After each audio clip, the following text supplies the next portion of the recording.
School Board of Education study session. Joey, may we have a roll call, please? Troy Carr, Here. Jamie Clapham. Here. Christine Stephenson. Here. Deb Baker is absent with notice. Kate Thomas. Here. Michael Berkman. Here. And Walt Swan. All right, let's everyone stand for the Pledge of Allegiance.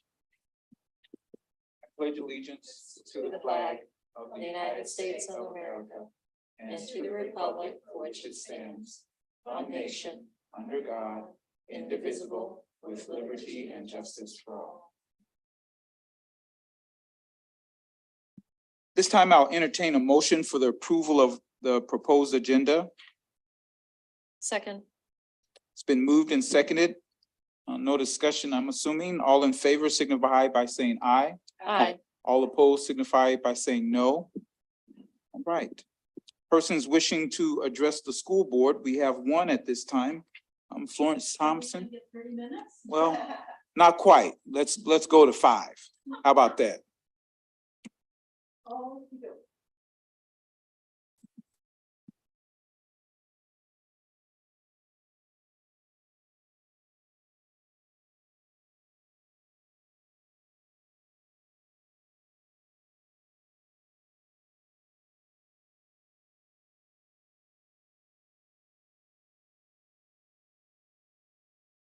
Ms. Thompson, we'll start your time in a few seconds here.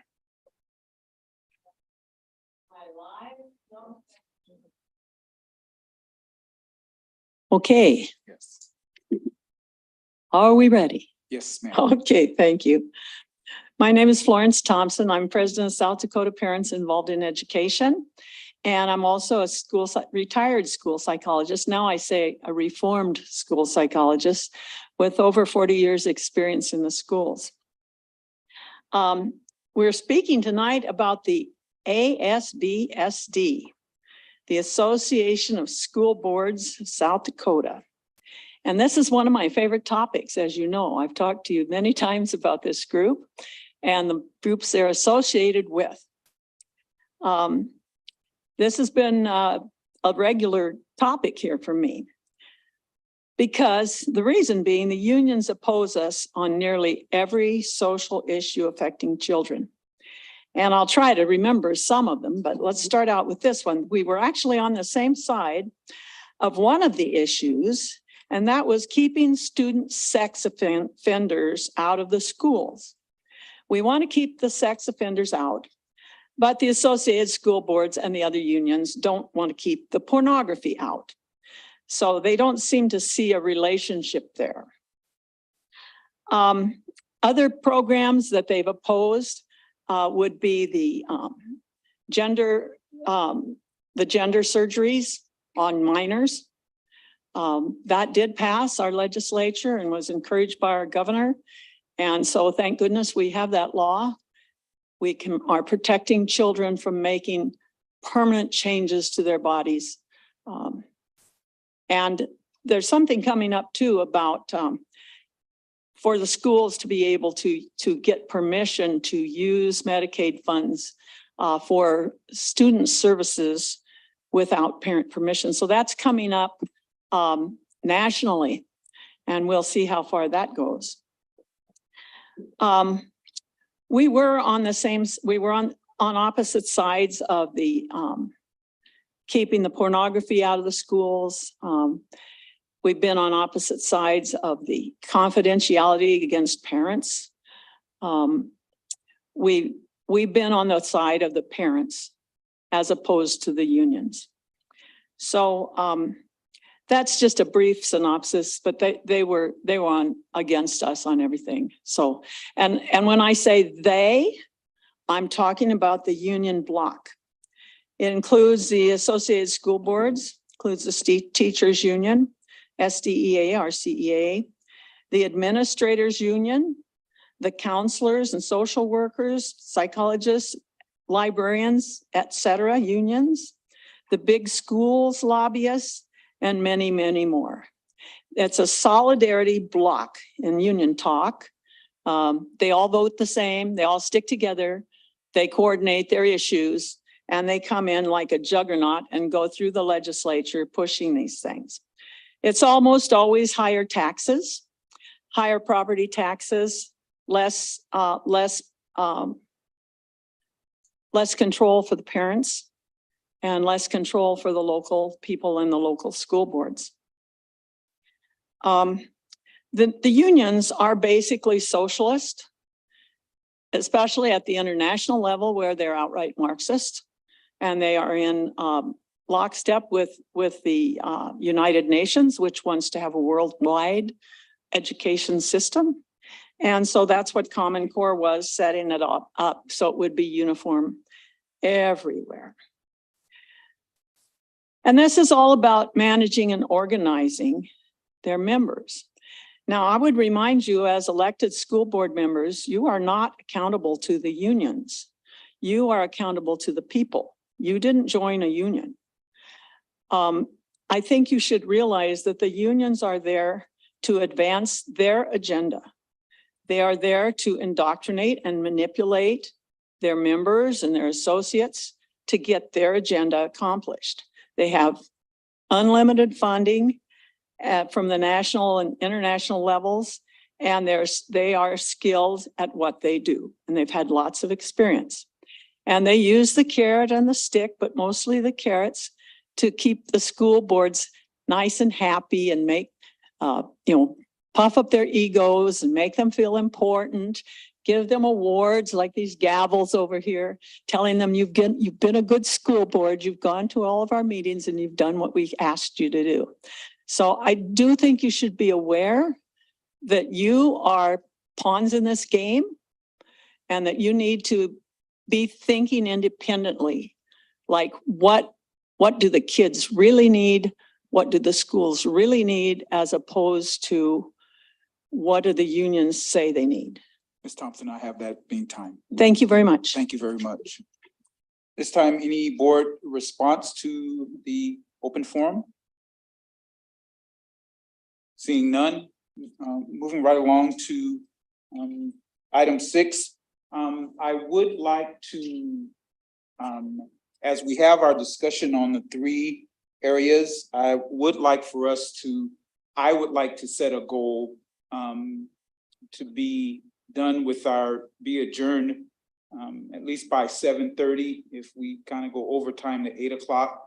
And so if each of us that are making comments or presentations or whatever it is would just be mindful to that goal, I think we all can appreciate each other's time and get out of here on time.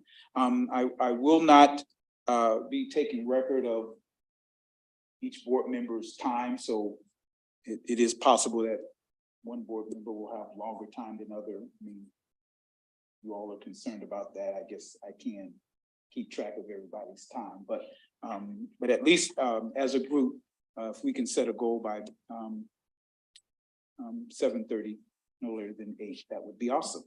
All right, I also did not come up with a plan of who would speak first, so I guess, item 6A obviously is for those of us that went to the, SBSD conference. So, Mrs. Swigert, were you wanting to present? Or, Thank you, President Carr. I do have information, but I was in most sessions with board members, so I will let the board speak first. And then if there's any session that doesn't get covered, I do have my notes. okay, so that would be Mrs. Thomas, Mrs. Clapham, Mr. Swan, and Mrs. Stephenson. So anybody want to rock, paper, scissors to? Okay, all right, well, that sounds good to me. All right, Mr. Swan. Oh, all right. All right. I didn't think this was gonna be this thing. All right, Mrs. Thomas, would you like to go first? Go ahead. Mr. Swan, the floor recognizes the chair recognizes Mr. Swan. Thank you, President Carr. I really had a good time at that conference, and I'm gonna tell you why. I've been out of the game a little bit for a while, I guess. I haven't been active in a school or been in a school administrator for a while. So I've got to see a lot of my friends, and I gotta see where they have grown to leadership positions as superintendents, as principals, as board members. It was really kind of, I don't know if I have the right circle of friends or not, but they all ascended to those positions. Bless you. And I think conferences are a way to share, what your district is doing and how they're doing it in terms of informal communication. So I did a lot of that, but I also did a lot of, I started to attend one and it really didn't grab my attention. So I would move over to another one that I thought. So on the first day I attended the developing the teacher leaders. And it was really, and then I skipped to the A to Z and actually standing in the hallway for that. It was really kind of neat about the developing the teacher leaders. What was interesting is that they had talked about what they had talked about was, related to the research regarding Hattie and Marzano, and it was a presentation of their work. What I was looking for in this presentation was seeing what a school district was doing versus just listening to what the research was saying. We can all get to the research, but it was one of those things where I'm interested in seeing what Aberdeen was doing, and that's who was presenting, and that it was worth my time to go to catch up on the research, but it was also, I wish they would have done more of what they had done. And it's not a criticism of that presentation. It was just, that was kind of my perception. So and I kind of skipped over to using board goals, and kind of looked in on the general membership meeting. But the board goals were really neat because I kind of got to talk to a friend of mine. And he had talked about how we expect teachers to have goals in their classrooms, whether it be to move a student 10 percentage points, 5 percentage points in reading and math. And the same thing about administrative, that their school administrative goals being principal goals, that they would increase overall their building averages and bring them up. And it talked about how important board goals were to create that trust from the people, as Florence had said. It was one of those things that's who we're accountable. So it's important that we be, I guess, transparent and outgoing with what we plan to do. And that was what I kind of got from there. I did visit all the exhibits. I got a big bag of swag. If anybody needs a pen, I have plenty of those. But I also got to talk to people who were construction companies as well that were there and talked about building schools and how they had helped once they had gotten a bid, how they'd helped create an atmosphere for getting a bond. And it was kind of neat how they had talked about, we're part of the community, we should be part of helping you get a building started. So that was kind of what I got from the exhibits besides pens. I did also get a chance to meet a professor from USD. He's a retired professor from USD, and he was teaching on, he's actually on the school board for Vermilion. And we had a long talk. He taught on the reservation. He taught in public schools, and I asked him about AI because it seemed like that was the topic of discussion here. So we talked about artificial intelligence. He really talked about its growing use. He says now there's two thoughts. You know, is it good or is it bad? He talked about the instruction, like Dr. Daggett had talked about, how you would be able to put in there and it would develop a lesson plan for you, and how it would develop how a student could get past that lesson plan. He said good or bad, everyone's going to be using it. He listed, you know, he brought to mind about Dr. Daggett's of all the research that had said that these jobs are going away. And less than 10 years ago, those were the jobs to get: computer science, graphic design. And he continued to go along the line. It was really, really very enlightening to me for him to be a professor of computer science, and he had talked about it. So it was nice talking with him. I got his card somewhere, but he really is a very nice man. And I think that was the one thing that I had gotten from him was that we've got to start thinking about it. You know, we really do as a board.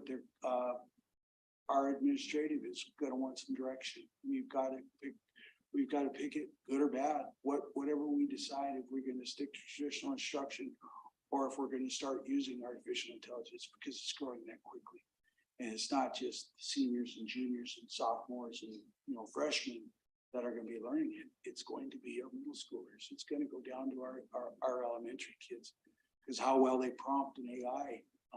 And BARD had just come out. We just got word of that. As Dr. Daggett had said, BARD is coming out. Now Llama will be hitting the airspace here shortly. What'd they say? 10 trillion words? 10 trillion words, man. And that includes other languages, that includes videos, that includes, you name it. It's something we have to address, and it's something we have to be forward thinking about, because if we're not doing anybody any service. Anyway, the best one I think I went to was and I don't know who else went to it, but it was the sinking of the Titanic. Yeah, that was kind of neat. He's a funny guy.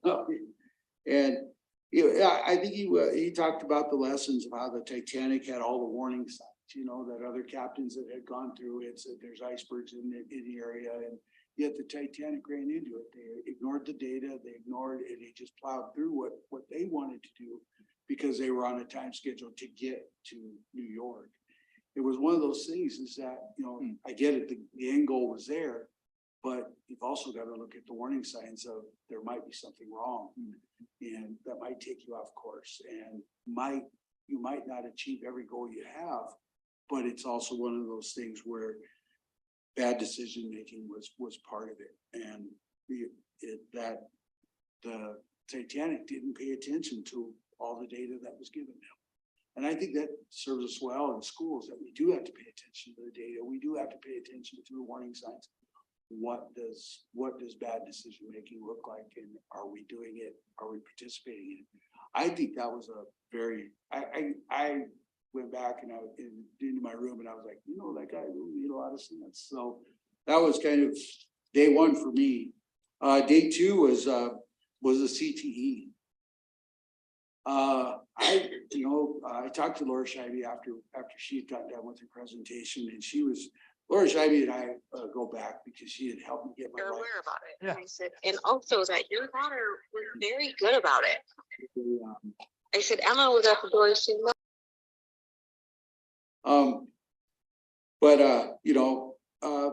it's growing.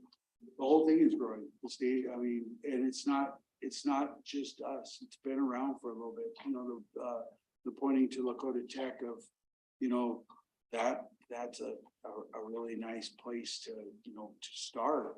But as the pot, and she said the pot of money was there when there were a lot of schools, they were receiving a lot of money. Now there's a lot of schools joining that wave, and that pot of money is not growing. So that's, we have, you know, I shouldn't say we're late to it. I said we're just joining what needs to it. But in speaking with Superintendent Swaggart, you know, there are some really, really great things to come from the CTE program. You know, better graduation rates, more hands-on learning, contributions to the workforce, partnerships within the community with employers, things like that, that were really important to me, that I really wanted to do that. One of the things I went to, and what Christine kind of cautioned me about looking at it, that these were sponsored ones. I went to one called Remembering the Wyatt Building Resiliency. That was, I thought, God, I'm in the wrong one. But it talked about what the pandemic taught us. It taught us that our students and our staff have never experienced this type of trauma.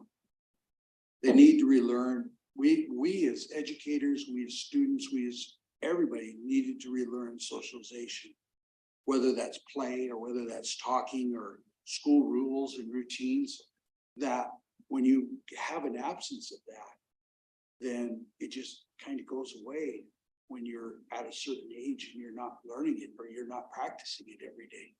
It's just like dribbling a basketball or shooting a basketball.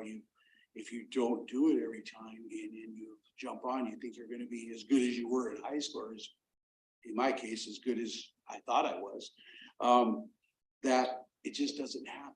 You don't just get back on and you're at that level.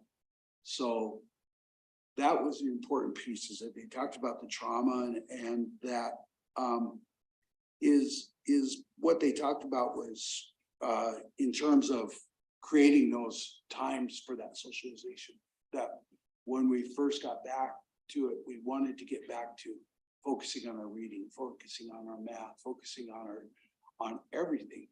But what we didn't focus on was, you know, and she just generalized it. It wasn't just, hey, Rapid City did this, but it was, and she generalized is that we needed to get back to the socialization part because we had been spread out for so long.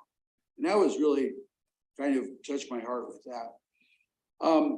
I ended the conference and I was late getting there because I was talking to people, but social media for schools was really neat. I got there late. It was hard to hear in the hallway, but what I did get is one of those things is how we correspond on social media, how we as districts put out things, and create messages, and whether we think them through or whether we don't is one of those things, is that how we respond to the public.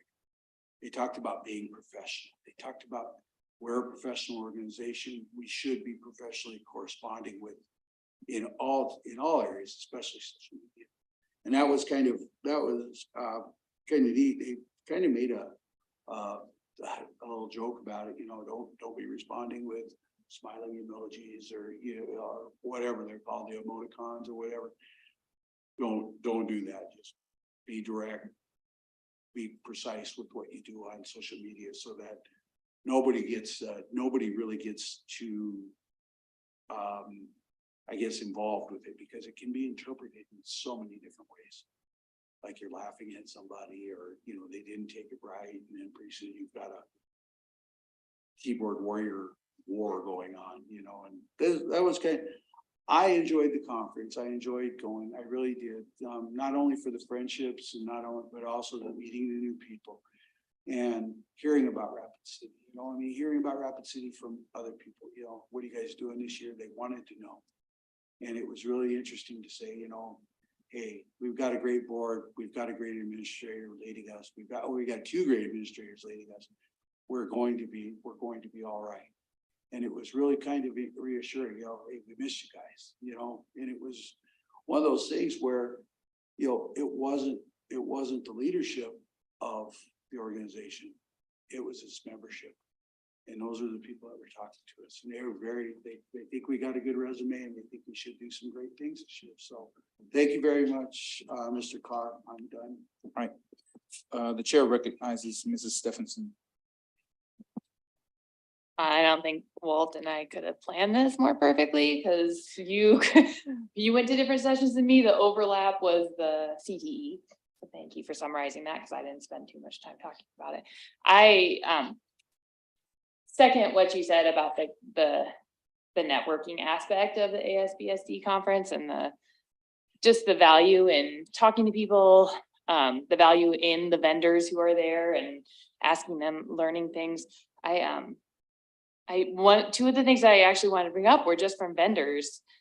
I did not know this, and maybe you all did, but the EPA over the next from 2022 to 2027 is issuing $5 billion in grants to replace buses with clean fuel or zero emissions, clean school bus or zero emissions.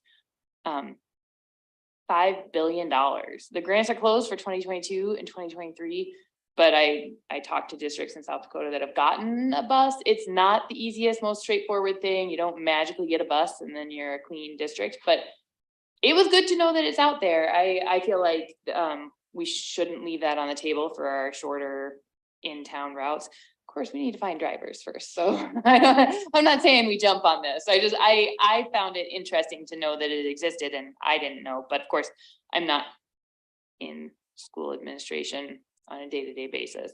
The other vendor was someone whose firm has specialized in the Inflation Reduction Act and in learning about the incentives that are available to public entities, school districts and city governments to take advantage of all this money that is being put into clean energy. But for us, there really are opportunities, I think, to get more AC in our schools because of the heat pumps, the incentives for the heat pumps. So I've passed that information along. It kind of dovetails with our next discussion about initiatives, board initiatives, but I thought that was a very valuable thing to take away from the conference. The other one that I love that Superintendent Swigert was at, and I'm not sure if any of you were at, Community Conversations. It was presented, did you go to that? By the Sioux Falls superintendent. She talked about Sioux Falls had this initiative because they have so many different communities and populations, people new to the country, people new to the town. And so they did World Cafe style community meetings. And I didn't know what World Cafe was, or at one point maybe I did, but I didn't really, I had to be retaught it. So World Cafe style is people come into this community conversation and they sit at tables, and each table there's a facilitator, and there's one person who sits at each table the whole time. And then they get asked a question and they talk it through, and then they switch tables and get asked another question. So I'm going to read the questions, and this first one's tough. I almost wanted to share my screen, but what question, if answered, would make the biggest difference in the future, or to the future of our school district and our students? So what question could we ask? Like, we're not asking for solutions, but what's the most important question that if we knew how to answer that question, it would make the biggest difference? She said that question really got discussions going. How could we help our district and our students? What questions could we ask? And then as they went through the next question, so then they switched and they said, what have you heard that had real meaning for you, and why does it have meaning? Switch again. What are we hearing? What are we hearing tonight from the variety of ideas being expressed? And somebody's not marking it down. Switch again. What themes are taking shape? Switch again. What are these ideas leading us toward? What are the next steps? And then at the end of the night, the idea is, what are one or two steps that we could all take together to move these ideas forward, the themes that came up. And so that's the World Cafe style. That's what the Sioux Falls School District did. They did it in a variety of neighborhoods. They invited different people. They served food. And in our town, I think, because we do have such an achievement gap, I thought this could be a model for for reaching out to the Indigenous community, because we're not gonna lower that gap on our own. We need family involvement. We need ideas. We need to hear what's going on and I just love ending a night with like, what are some ideas and what are the next steps that we're gonna take? The other group that I particularly thought this might be even just as important is teachers or staff in general. If the board could hold these kind of conversations with staff to ask big questions and see what themes come up with a few different, we could even do it in different areas of town. Again, boils over into the initiatives conversation that we're gonna have after this. Truly, my first thought was staff, because we need to find out how we keep this precious staff that we have that is leaving the profession for a variety of reasons, some of which have nothing to do with the district and some do. And I would love for our staff to feel like they were heard and listened to this year, especially. So it's an idea. I'll send you those questions, although obviously. And the other thing is, if we did this, we would hire a facilitator for the nights. It would not be us trying to do it. It would not be Superintendent Swigert. It would be somebody who doesn't have a horse in the race, just wants to get to that end point of what are the steps. So something to consider. The only other one I'm going to talk about, the other one that I went to that I believe Superintendent Swigert was at too, was about book banning and the rate at which books are being banned in the United States just went from, like 30 a year to, in the last couple of years, 3,000 a year last year, 3,200. And that's an issue in our district that we will. I'm not here tonight to tell, they weren't there to tell us what to do as a district. I'm not here tonight to tell us what to do about that as a district. But I did like, and I can send this to you too, the Supreme Court has set a definition for obscenity. It's the obscenity standard. And it's whether the average person, and this all has to be true, applying contemporary community standards. It doesn't have to be universal, it has to be our community. Whether the average person applying contemporary community standards taken as a whole would find the work appeals to the prurient interests, describes sexual conduct in a patently offensive way, and lacks any serious literary, artistic, political, or scientific value. It has to be all of those. And that was interesting to me because I have no idea how to respond sometimes when people say, well, this was in a book and this is a helpful framework. Does it meet all of these? Because you can't just go with what you find offensive, because there's a lot of stuff out there that offends me.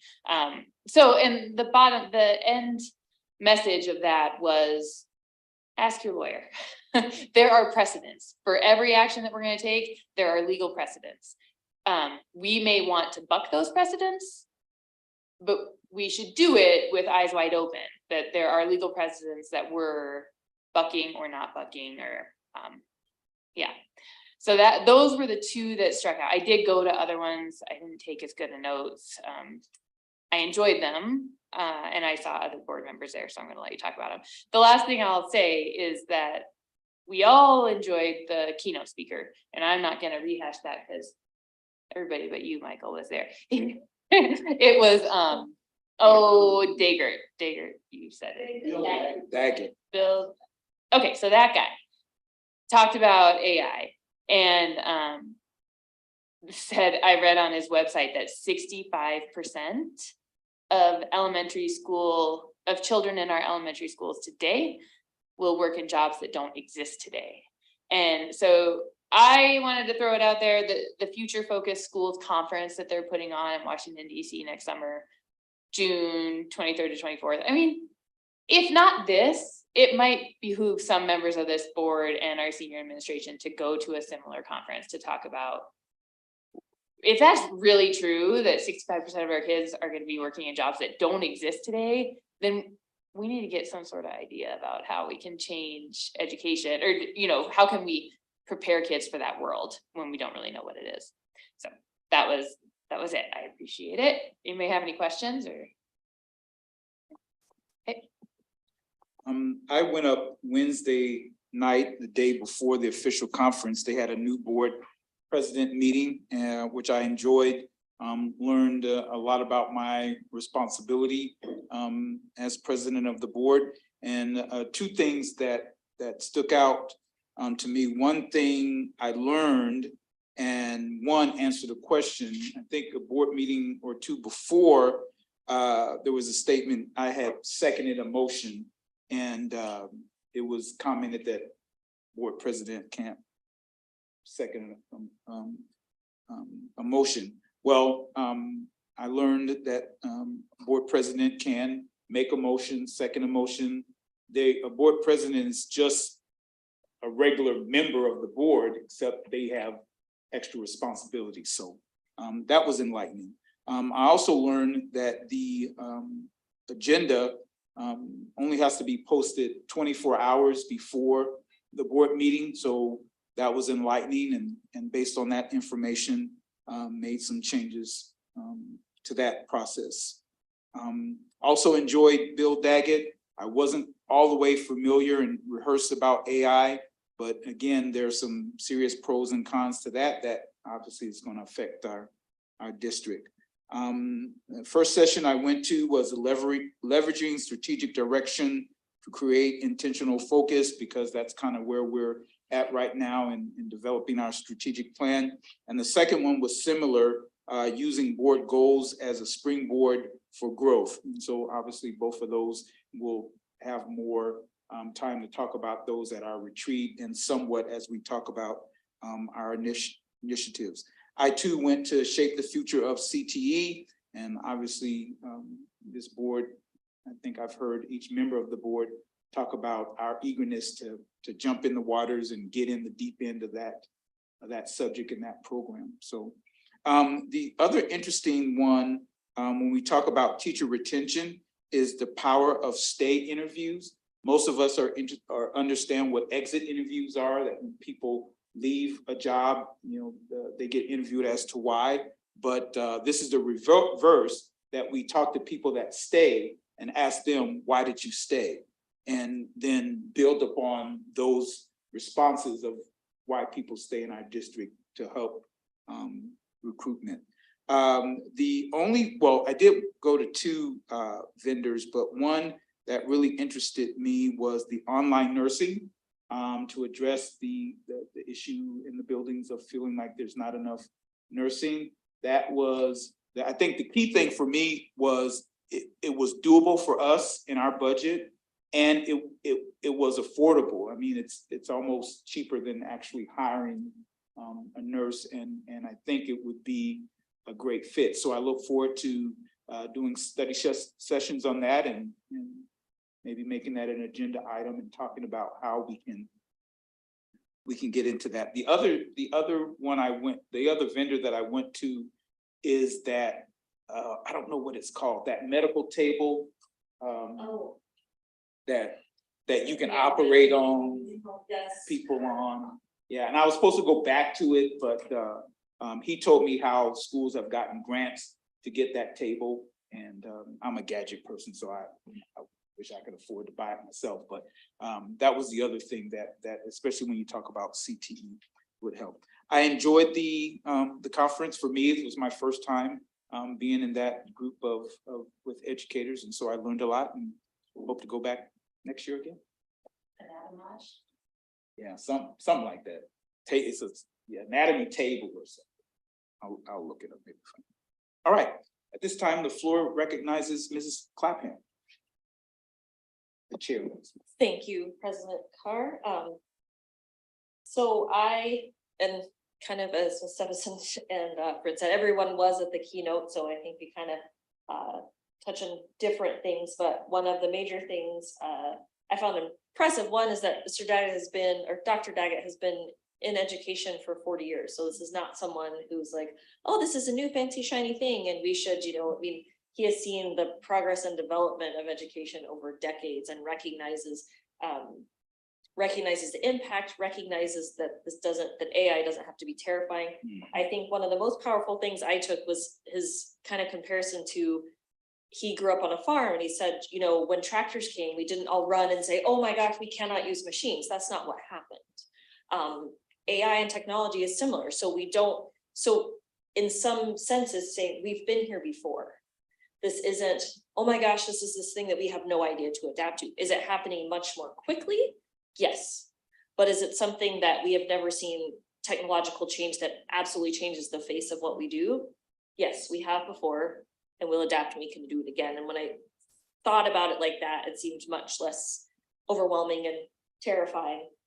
It was interesting. One of the other things he talked about was that adapting and as Ms. Stevenson talked about, how do we adapt as a district, and saying, for example, yes, AI can write, but it can't edit. And that editing is actually a higher order skill than strictly just writing. So how do we equip our students to be stronger writers and better editors? And so looking at those things, I found very interesting and kind of opened my eyes to different ways that as a district and as educators as a whole can adapt to that. I also attended the strategic direction. Couple of big takeaways I took from that, and that was the good thing. I was presented from the superintendent from the Douglas School District, and I think it's really, we talked about the networking and saying, they're our neighbors, and we deal with similar things. We're not on the ship by ourselves. We don't need to try to reinvent the wheel every time. Like, there are other people in our area and our state that are doing similar things, and that we can use them as resources. One thing was this verbiage of saying a strategic plan versus strategic direction. And the sound of strategic direction makes it feel more like there's a direction, but it's not, we've written this in black and white and we can never diverge in any way, shape, or form. Like, yes, we're going into direction, but sometimes we get in that direction and realize, oh, we need to adapt a little bit. And so using that language, the other thing two things he talked about was looking in a strategic plan and saying there are elements you are developing, exploring, or implementing. And so seeing those different stages of things we're implementing. And then once you do implement something, do you adapt, do you adopt, or do you abandon? And so seeing that as a very simplistic way of saying, we've done this, can we make it work better for us? Do we adopt it the way it is? Or did it not go well at all and we abandon it? And so using some of that pretty simplistic but direct language and how we can assess how our strategic plan is going in the future. I attended a school safety with Superintendent Swiger, and my networking moment was the person presenting was actually a gentleman I went to college with 20 years ago that I haven't seen in 20 years, which, going to a small school in South Carolina and that happening in South Dakota is kind of like, two stars aligning in the universe.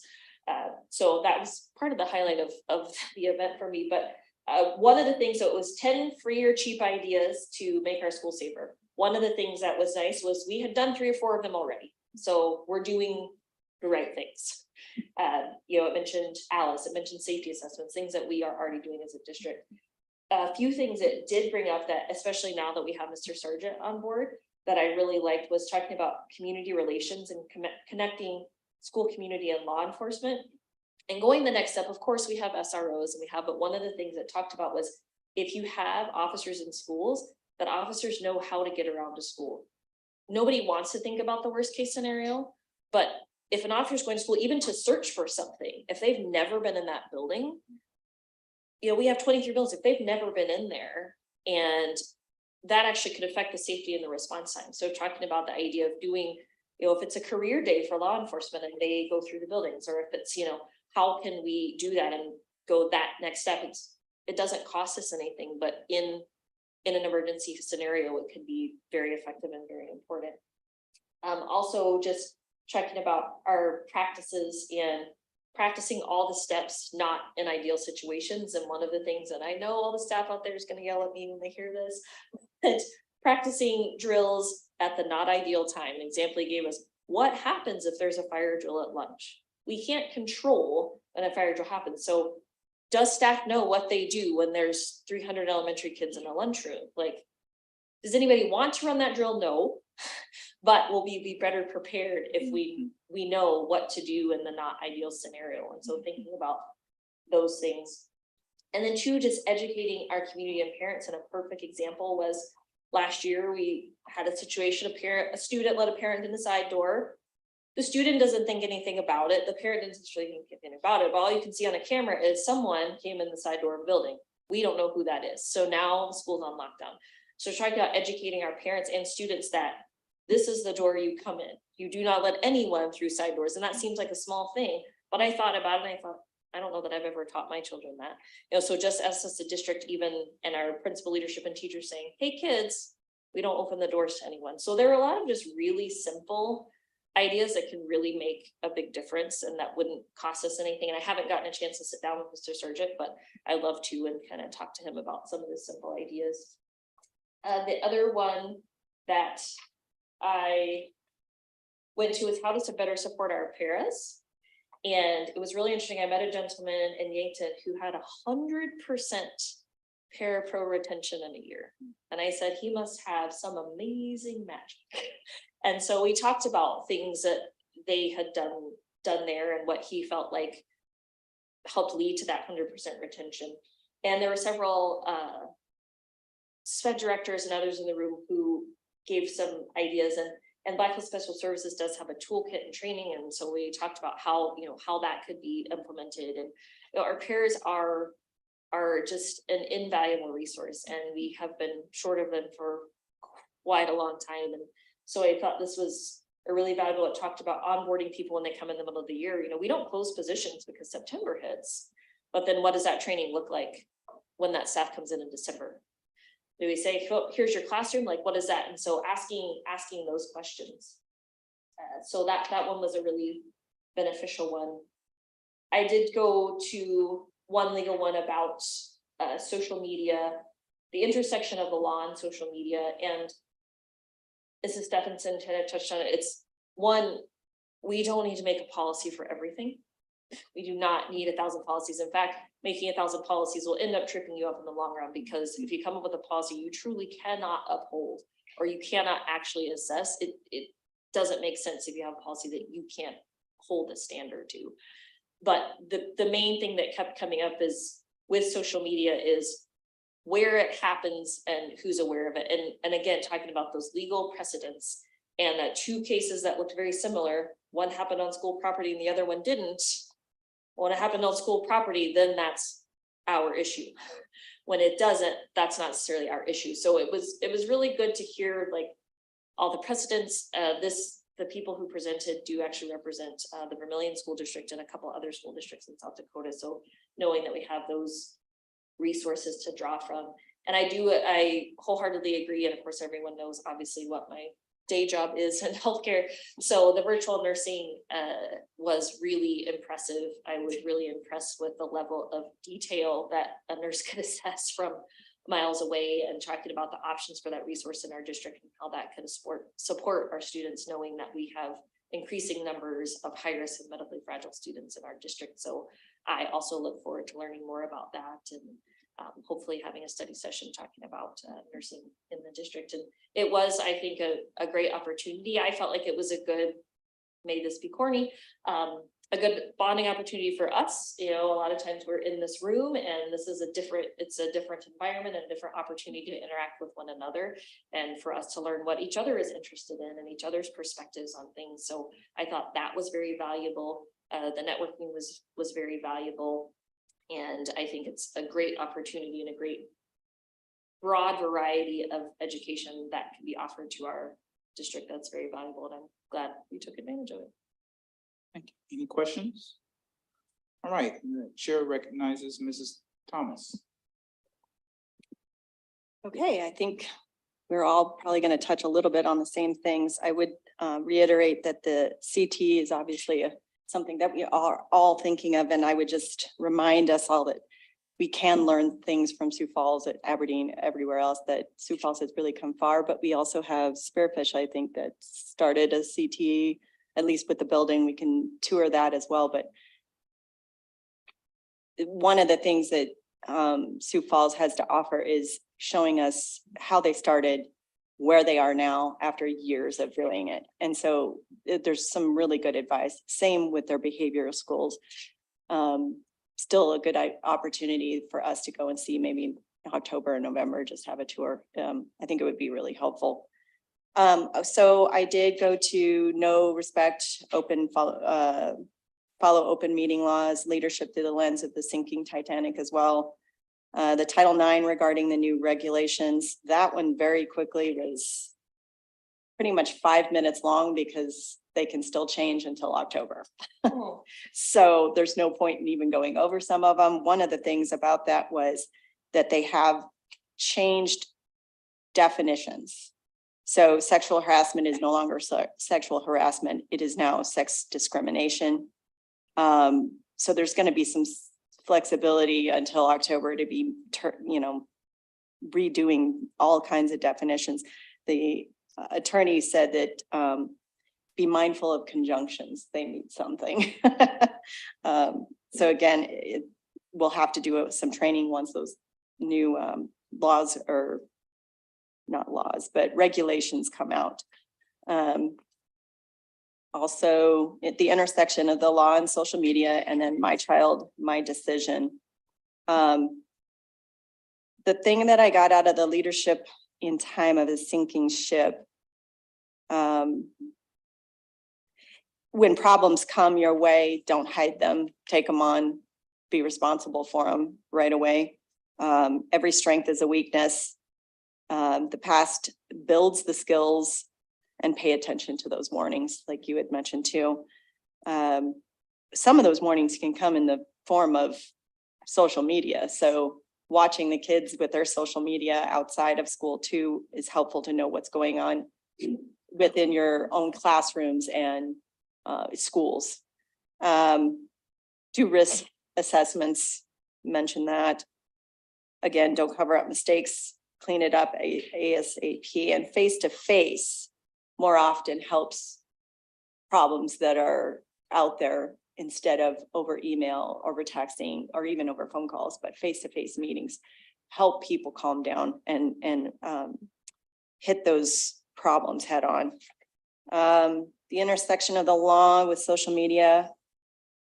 There was data showing that the time spent on phones in general causes sleep deprivation, mental health problems, etc.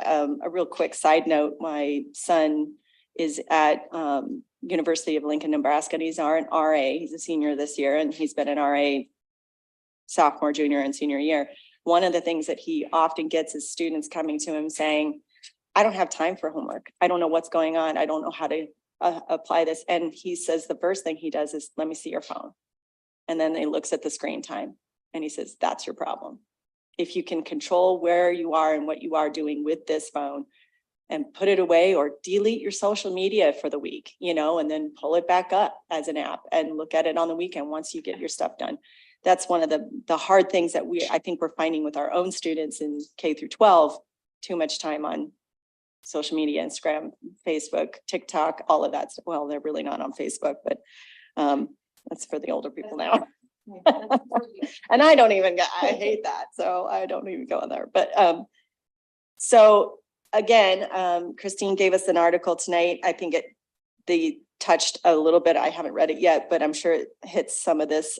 There was a school that got rid of their phones, and of course they got, I can't remember, was that Massachusetts? Mhm. And So- teachers and students. Teachers and students, not sure if it administration as well, but they got rid of them. Of course, everybody complained and had a fit. But within a couple of months, now they did give, I think, teachers and admin flip phones. So if you were texting, it was long. GMA. So you weren't on there very long, No, or it seriously? was for a phone call. Yes.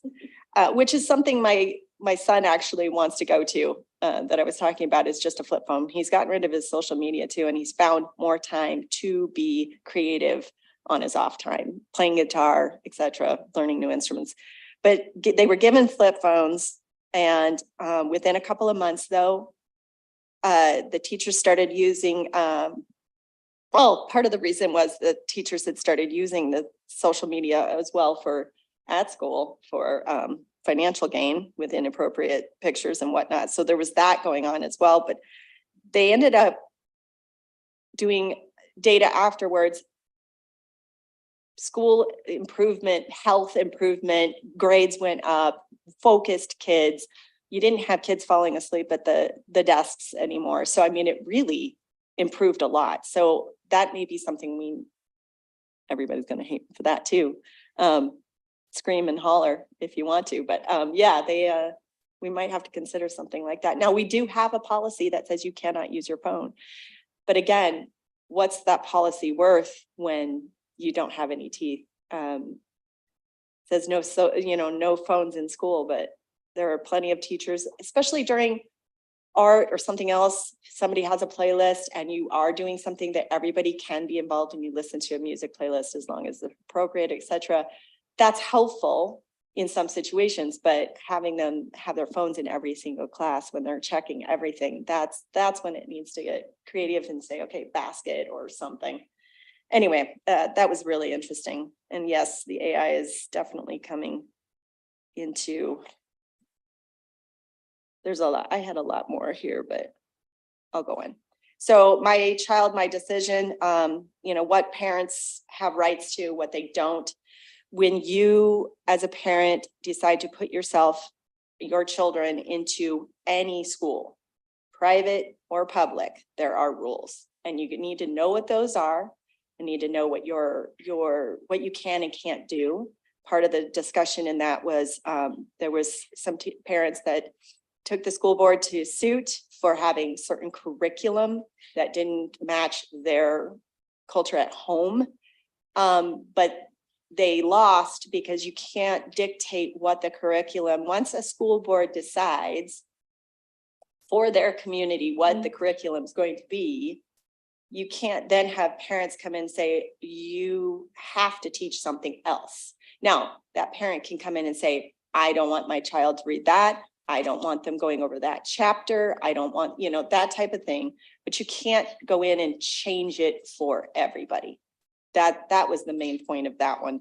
And there's a few other things that were quite interesting about that one, as far as parental rights go. And then the last one I wanted to touch on was the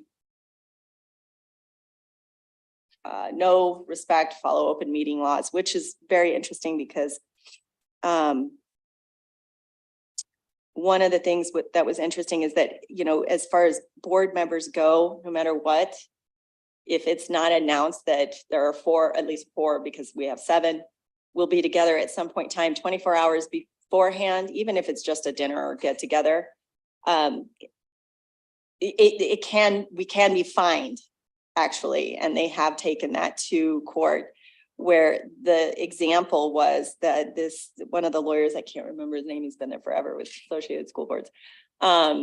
He said he had 3 in his community, 3 of the 5 members that are on the school board in that local area go to his local church, and they don't talk to each other because it can be seen if they're all 3 talking together, because that's a majority for them, over coffee and donuts, it can be seen as maybe you are discussing, school board stuff. So it's just one of those things that if one of us shows up to a already 3-member meeting, one of us has to leave.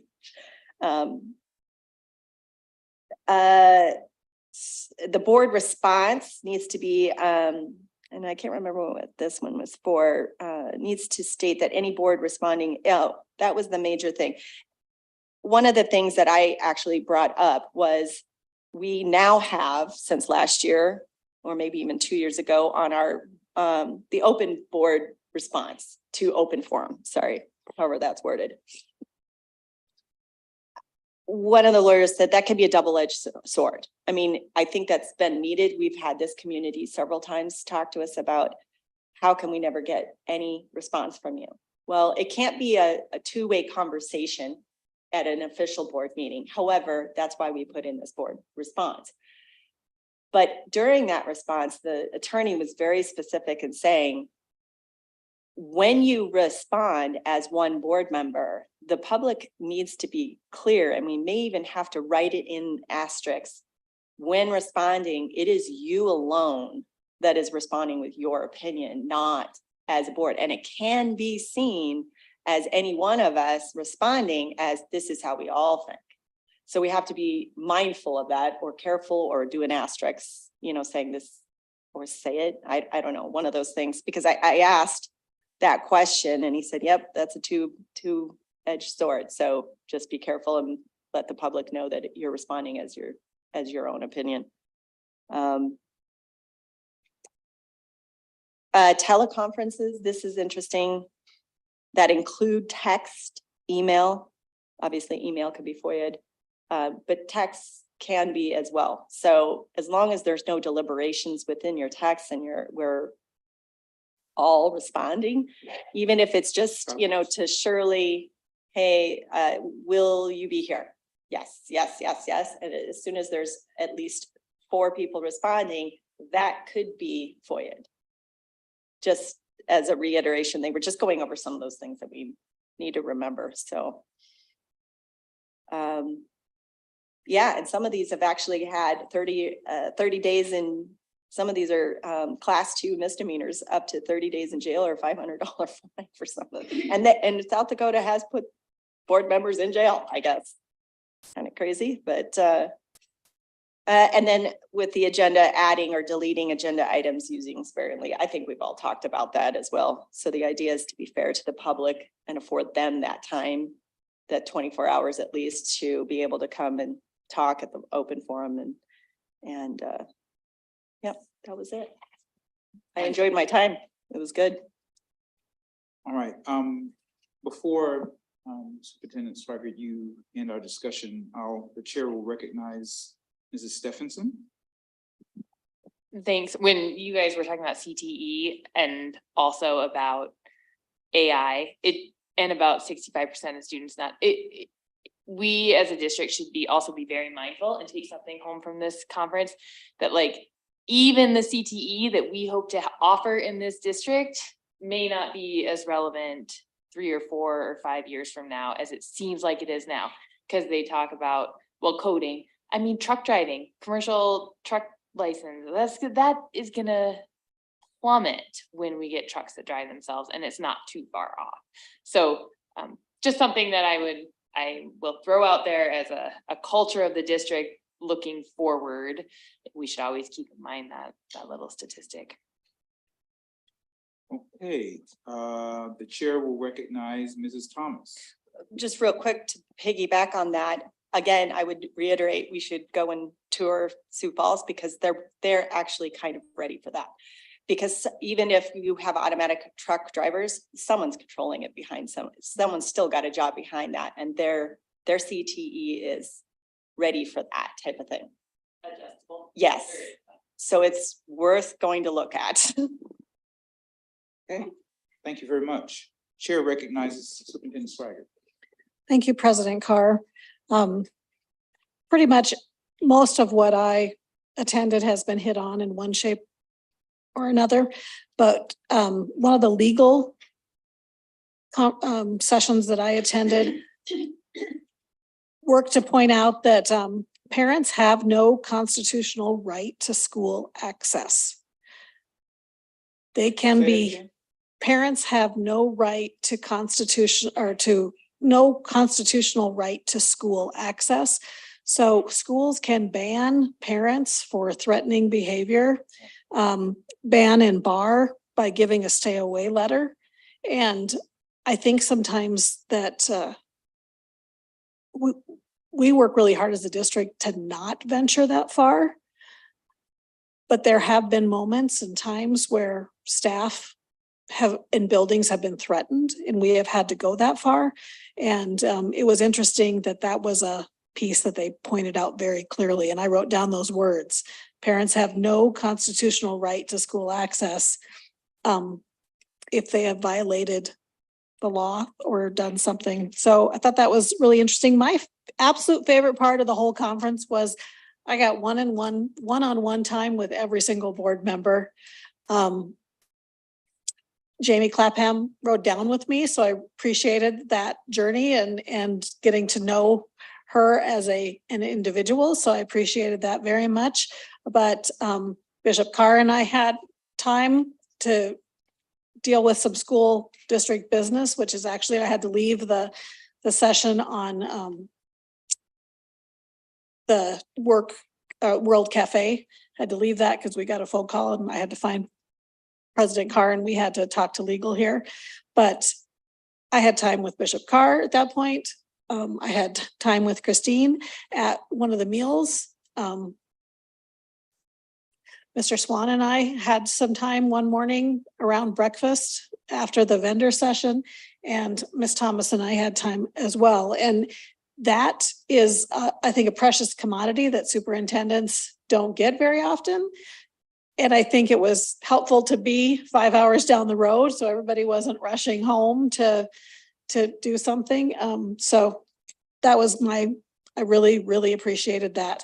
School safety one, lots of conversations. I've had my notes out and have talked to Mr. Sargent about that. He is anxious to come present. By the end of next week, he will have visited every single building and had conversations with staff and principals, and will be bringing forth some requests, what each building feels, what is one or two things that would make them feel safer, which we have met regularly and talked about that. I went to a session called Kids These Days, and I think that's something we often hear, kids these days, but it was actually a positive session. And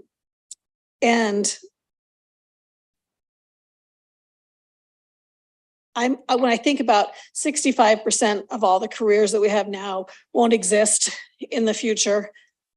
Absolutely, I've heard statistics like that in my 35 years in education. And I think some of that is a shock value, although I believe that a large percentage of jobs will significantly change. The interesting job that I heard that will not exist in the future is kitchen staff. That restaurants will be automated, which really shocked me, because I would have thought that was something we could never go away from. But I found that really, really interesting, and maybe in my house I would like that, but I think I want my food in a restaurant cooked by a person. The social media one I thought was incredibly interesting. I think that if we would, as a district, discuss a phone policy, our biggest pushback would come from parents. And I can speak from an administrator that at times when I had to deal with a phone that had been taken away from a child, the anger sometimes that came from the parent to the school district of removing that phone was greater than even the child's upsetness with us about the situation. So that would be something that I think the board would need to pay attention to, how parents feel about those phones. I have heard as many excuses from parents in the last 10 years about why their child deserved and needed a phone as I have heard from students. So I think sometimes we have to recognize where that pressure is coming from, and it's not always just coming from the child. I would also be very concerned about the number of things people have on their wrists where it wouldn't matter if the phone was out. There's a lot of things that can happen now on a wrist device via text or messages or phone calls or whatever, and earbuds that are connected to phones. So it will announce what your text message says. It will read it back to you. It's more than just a physical phone device.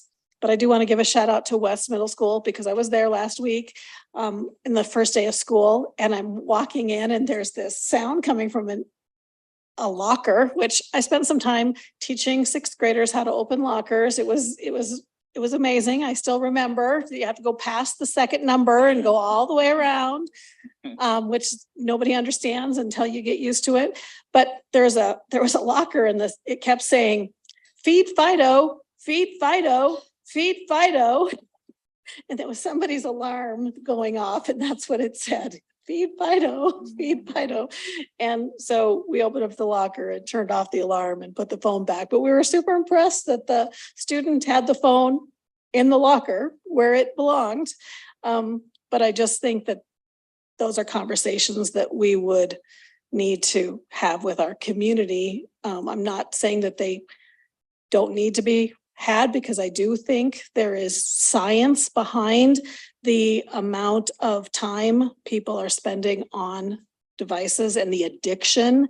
One session I went to talked about the literal brain addiction to devices and that the brain need craving to check what's happening because it's a learned response. And I think schools would tell you that it is much more significant at the beginning of school because kids have had lots of time with their devices that was not monitored over the summer. And so coming back into school. And I would also probably make an enemy by saying this, but we have staff that are addicted to their phones as well. And that would also need to be addressed. So I am thankful for the 5 members of the board that joined me at the conference. I appreciated the time. Someone said, why is it never held in Rapid City? And I remember saying, well, I'm glad it's here because we had to travel away and I got time with everybody. And if it was here, it'd be like when the state basketball tournament is here and all the kids don't have that same state experience because they go home. But the teams that get to come in and experience the tournament and stay in the hotel, it's a different thing for them. So thank you all for attending. Thank you so very much.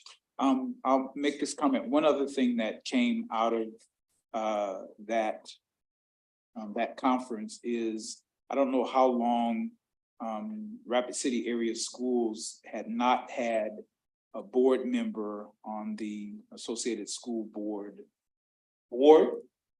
Yes. Yes, okay.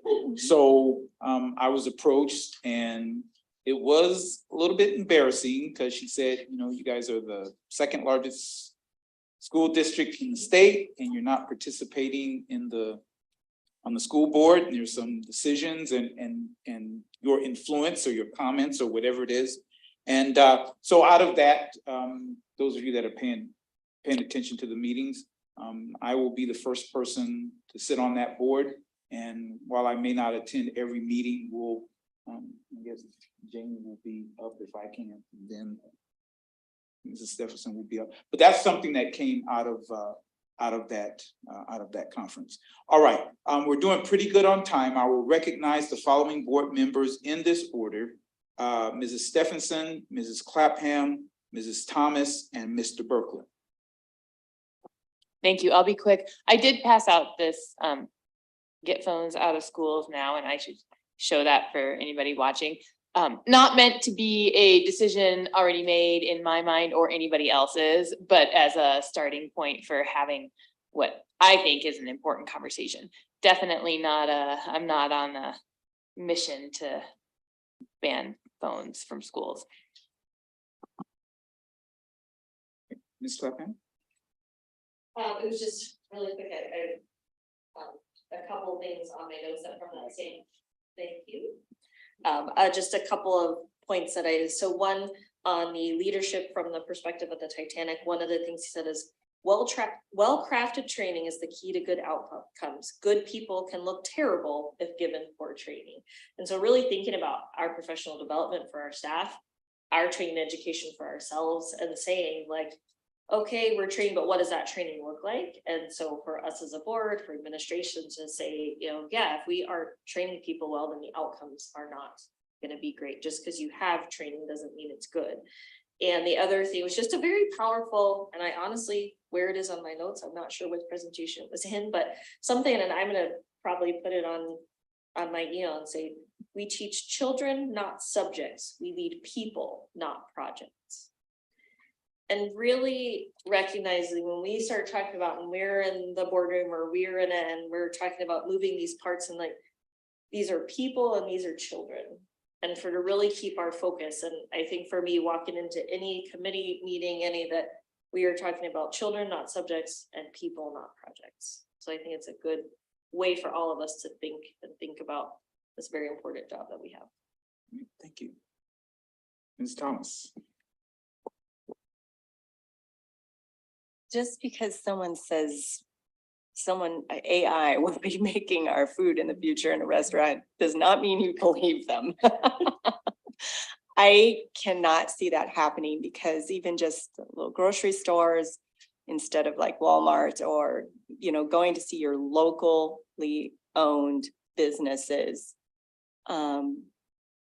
You want that hands-on, you want that interaction. That is sometimes the best thing about a local restaurant is you've got your owner right there that you can.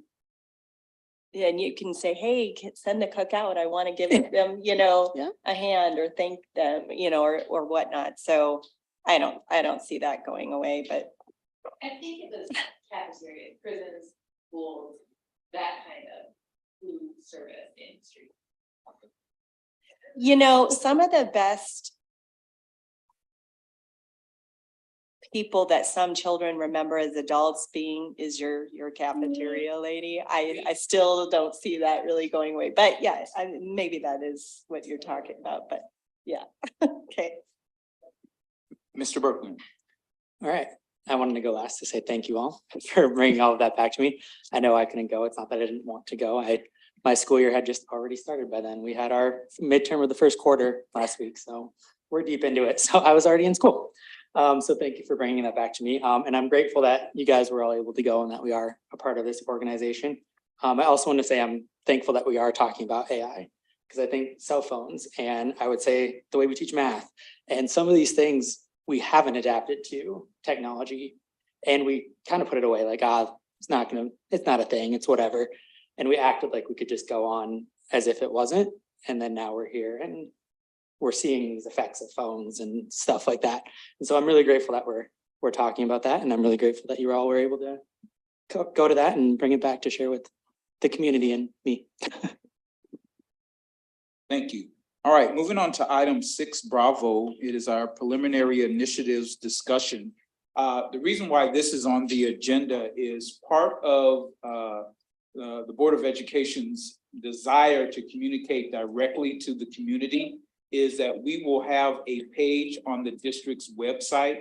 And part of that page includes the initiatives or what the board is working on. Many times during the open forum, we would get questions. And one of the vivid questions I remember, what are you doing about a superintendent? Well, during that whole time, we were in discussion, we were, making plans, but that wasn't obviously effectively communicated to the community that that's what we were doing.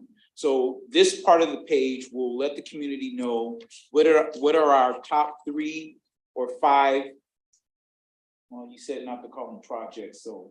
No, you said initiatives. That's Initiatives, okay, initiatives, or as Mr. Swan talked about, what are the board's goals? And so this is a quick way for the board to communicate to the community, here are our top 5 issues. And obviously, that's not a stagnant part once we've done with one, or if we complete one or whatever. And like Mrs. Clapham said, even on that part, we can talk about these are things we want to do, these are things that we are doing. So it just keeps the community aware of what the board is doing. So what I would like to do tonight is get the bullet statements of what initiatives the board has. I think if we can get 5, we'll start with that. I think, I haven't talked to them about it, but here it goes. Then the exec team will put a paragraph to the bullet statements that you all made.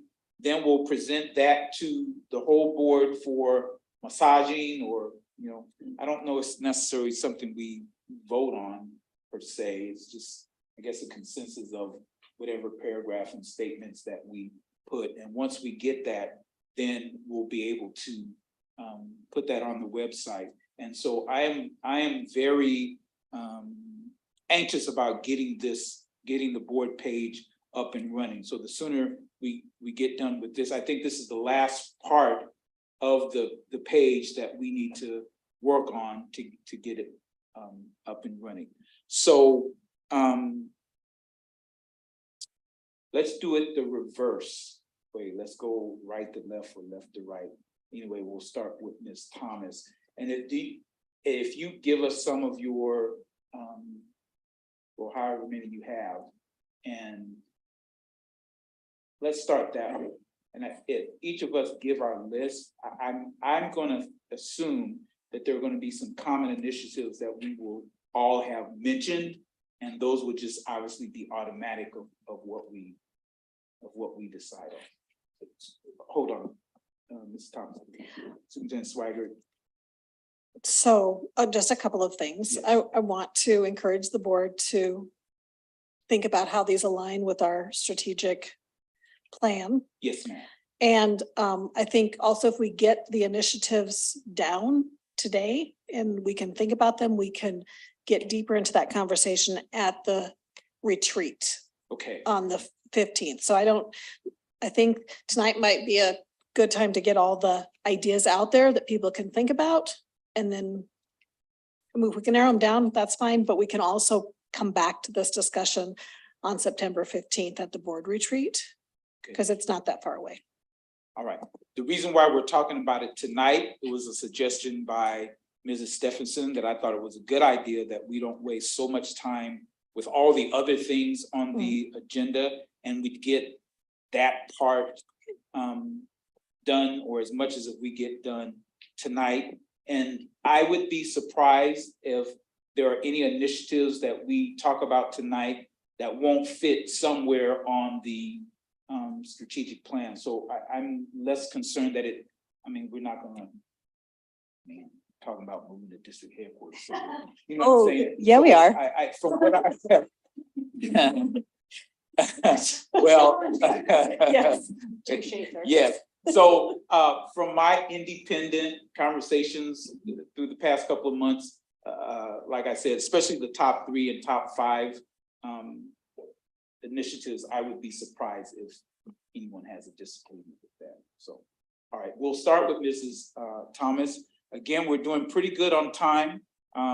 So, and I know item C should not take that much time at all, actually. So I think we're doing good. Thank you.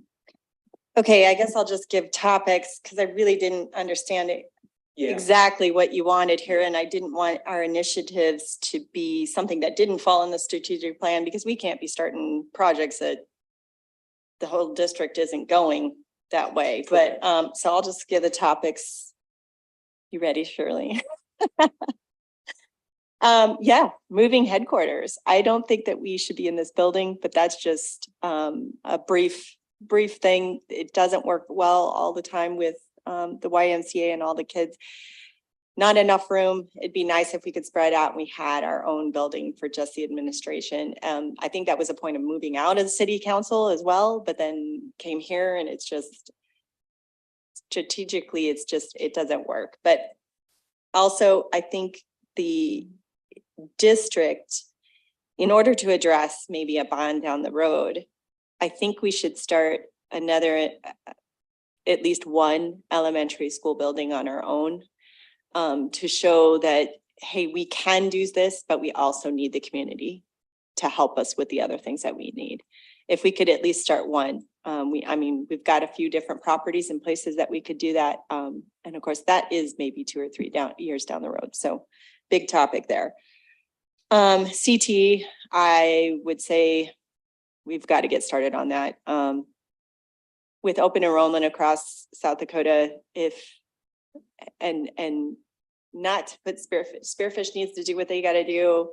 All the different communities, if they're starting CTE and we have students saying, hey, I really like their building, who knows? Who knows if in the high school they go to their schools? I would like to keep them here in our schools. We've got to start something with that. Updating what we do have, making new stuff. Addressing keeping staff along with the behavioral issues that we have. I hate calling it that. The traumatized kids that can't control themselves. We have several teachers that left last year because they are burnt out and nothing was done.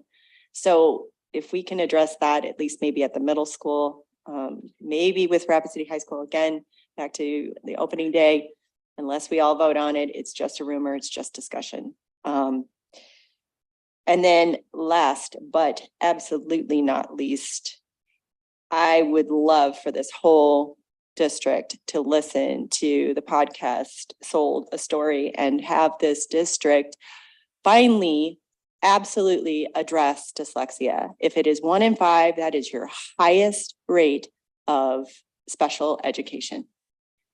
That's a lot of kids that are struggling, and you're not going to see the ones, sometimes they're the ones behaving this bad, they're the ones going down to the nurse because they're sick, because they can't read. Their foundation in reading has not been met. So I will always fight for that and advocate for that. All right, thank you. Yep. Mr. Berkeley. Number one for me would be a bond and / facilities, particularly with what we've been hearing right now with the weather. That's not going to get any better. That's probably going to get worse. And so I kind of feel like we're at the point where it is too late to wait any longer. So I think that we need to do that as soon as possible. I was even talking to Mrs. Superintendent Swaggart last year. I was like, can we do it last year? And she told me no, which was probably true. But I want to see that right away. And then as Mrs. Thomas stated, I think staff retention is really the next big one for me. I know that it's not just wages, and I know that we can't control everything on wages. I'm so glad that we have been working on that. And I do think that that is a big portion. I did talk with a custodian when I was out visiting schools who informed me of Douglas's starting wages and how those compare to ours. And so that is definitely something that goes in there, as well as the stay interviews. I love that idea of like, why are you staying here? Which sounds kind of bad when I say it like that, but maybe with a different tone, I guess. But and then the third one also kind of aligns with what Mrs. Thomas stated, are just achievement gaps and our achievement in general. Particularly, I agree in reading. I think that we have some strides to make there. I'm glad we just got a new math curriculum, but I think we have a lot of work to go in modernizing both of those things. I think kind of like I talked about with AI, I think that we are, not that old ways are bad, because in the science of reading stuff, there's a lot of old ways in there, but just making sure that we're not just doing something because that's the way it's been done, and that we're really thinking about these, I should know the word, I can't, teaching things. What's the word? Pedagogy. Making sure we're really thinking about pedagogy. Oh, okay, thank you. Ms. Clapton. So my major things, and like we're kind of talking about umbrella, I agree. Graduation rate, I feel like goes under achievement gaps, achievement lag. So that kind of falls under one umbrella. Obviously, when we get to like the developing a paragraph, I think those all kind of come under one thing. So I would agree on those. And like you said, I'm kind of piggybacking because fortunately, I think we're on the same page on a lot of things. I am 100% in agreement that we have to get a bond going. We realize we talked about in leadership, and I've talked that, so if we passed a bond tomorrow, we wouldn't have a building for likely 3 years.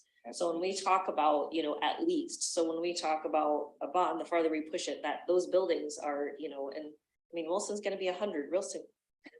So I feel very strongly about getting that moving sooner rather than later. My third one I say is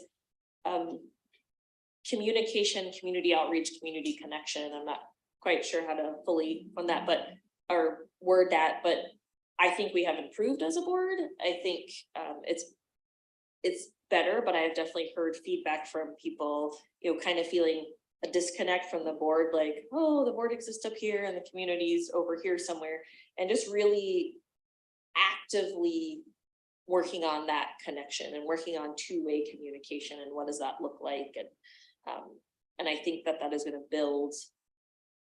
That is going to build unity in this community. And I think the only way to move forward is to really be unified between the community, us, administration, the staff. So like I said, what that looks like, because I know we do have an outreach committee that we haven't quite met yet, but those would be my top 3. Okay, I have five, most of them is what everybody else says, addressing the learning loss, learning gap, graduation rates. I have teacher retention and recruitment, the bond to include a new school. And I have a concern about the behavior issues that we have, and also racism, which is a huge subject for Indigenous students and my particular culture. So that would be something that I would like us to address. All right, Ms. Stephenson. Thanks. Before I say mine, I really want to ask the board to consider that during the board retreat, I mean, we can list initiatives, but what we need are actions that we as a board are going to take.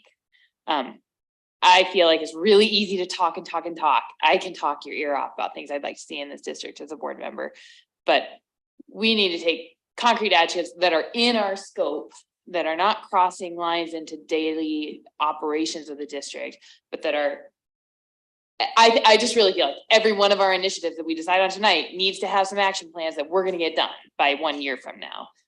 To that end, I think we should have a 10-year facilities plan. I don't think that we should say that we're definitely, that is right away a bond. I don't know yet. I think we need to hear from people. I think we need to come up with a plan for what's happening to this district in the next 10 years. One elementary school does nothing. It's a drop in the bucket for this district's facilities needs. And I think we need to really dive deep, and it would be a great goal for the board at the end of this year to have a 10 or 20-year facility plan. And I think first on that should be AC in every single classroom. We have had the hottest years on record for the last decade. I think they just keep getting hotter. We are lucky, and we might continue to be lucky, but we can't count on that. As the world gets hotter, we most likely are too. And when we talk about one school, that's all well and good. But when we talk about ACs in every classroom, that's half of our students, or more than half. I would love the statistic on that. And our teachers, and we're talking about staff retention and our paras, and everybody that works for this district deserves a comfortable working environment. So I would say my first initiative, 10-year facility plan, and first on that list would be AC in every classroom. A staff retention initiative would be wonderful, I think, that and then bullets under that would be, I even wonder if we could invite staff to give us their stay interviews, pop into a Zoom during the public comment. We could send an invite to staff, tell us why you're still here, because we don't know. We don't know why you didn't leave. So one of those, and then also doing that kind of World Cafe, maybe with staff groups, so that at least we know that we could take one little thing and that we're going to ask staff what it's like, and we're going to learn more about why they leave and why they stay by the end of this year. And then finally, for me, facility staff retention, because I like to keep things manageable. The achievement gap, which is obviously not manageable and not simple. But one thing that I've never seen this district do is go out. I would love to do the talking circles with people in our Native community, get together and just say what's going on here. Because when I talk to individuals in our community, hear a lot of different things. I think we as a board should be, and as senior administration should be saying, what are the solutions? What are they? We can't keep hearing a little bit here and there. We should all be working together, because we shouldn't be able to sleep at night. I mean, the achievement gap just is heartbreaking. So those are my three: achievement gap, facilities, staff retention. Thank you, Mr. Swan. Thank you, President Carr. All worthy goals. I really appreciate it, all of them, and I think I'm on the list here. But one of the very first things is I speak from my heart on this issue is when we speak about the education gap, we talk about Indian education here in this town. Everybody wants to talk about what we're doing, and our system is being referred to as a pipeline to prison. Nowhere should an education system be referred to as a pipeline to prison. That requires special action, that requires a special initiative, that requires resources that are in the district. For years, we've depended on the federal dollars of saying Title VI, Title VII, Title, whatever title they're gonna call it. Many years it's gone, you know, just spoke with the superintendent. She had talked about the number of kids that had come from north that were indigenous that did not make it to the podium, not make it to graduation. At sometime soon, somebody's gonna call that criminal. Somebody's gonna call that systemic. Somebody's gonna call that systematic. That it's going to be, we have to address it. And it's going to happen. Really it is. And I'm prepared to have that conversation. I'm prepared. It takes a lot of courage to talk about this. It takes a lot of courage to stand up here in front of and be the only person of color that represents my race and speak to somebody, speak to other cultures, to speak to somebody else and say, hey, listen, we've been here. Recognize the land, recognize where the land is coming from, recognize this was part of a greater part of what we were promised. And we stand and we build on it and we create these, yet we feel like we're outsiders. It was only up until 1990 even 1995, I think, where our language was still considered a foreign language. How can we be foreign on our own language? We're not accepted into this district. That has to change. And that's going to change. I have somebody, I've got connection with a lot of Indian educators, got great ideas, understand what this problem is. But I understand it's going to take a lot. That we have to be acknowledging historical trauma. We have to be acknowledging history. We have to be acknowledging that, hey man, the goal was extermination. It was not to educate us. It was not to treat us as humans. That on our own land. I want to make this impassioned plea to you because for so long, we were talking about the numbers that had come from in the 80s. That has not changed. And speaking with the superintendent, we went over the numbers. Man, something's got to be done now. If we don't do it, then who's going to? If we don't take a stand now, if we don't do this, it's not going to happen ever. And that's a shame because we have some brilliant minds out there in Native students. A superintendent in Kentucky told me this once. He says, what if the cure for cancer was in one of those students? What if the cure for diabetes is in one of those students? And we failed to educate them. We failed to. How are you going to meet the Creator? How are you going to meet your ancestors? How are you going to say, I didn't do a thing? This is my impassioned plea for we need to do something about this now because it is criminal. It is something that's considered systemic and systematic now. Let's go back on the graduation rates, do the research. You don't even have to go back 10 years. It's not right. I need to get some understanding on this. And I'm hoping sitting on this board will create some understanding in a way that we can, that we can all understand that Indian education now has to take a precedence within our school board. No longer can we put up with a 30% graduation rate anywhere. Anybody stands for that? Wrong. And I want to make this plea. This is my ask, is that we do put Indian education first when we talk about an achievement gap. It's existed for so many years. Why can't we be the district that stops that? Why can't we be the district that says no more? That's my first point. I'll speak the other. Staff recruitment and retention.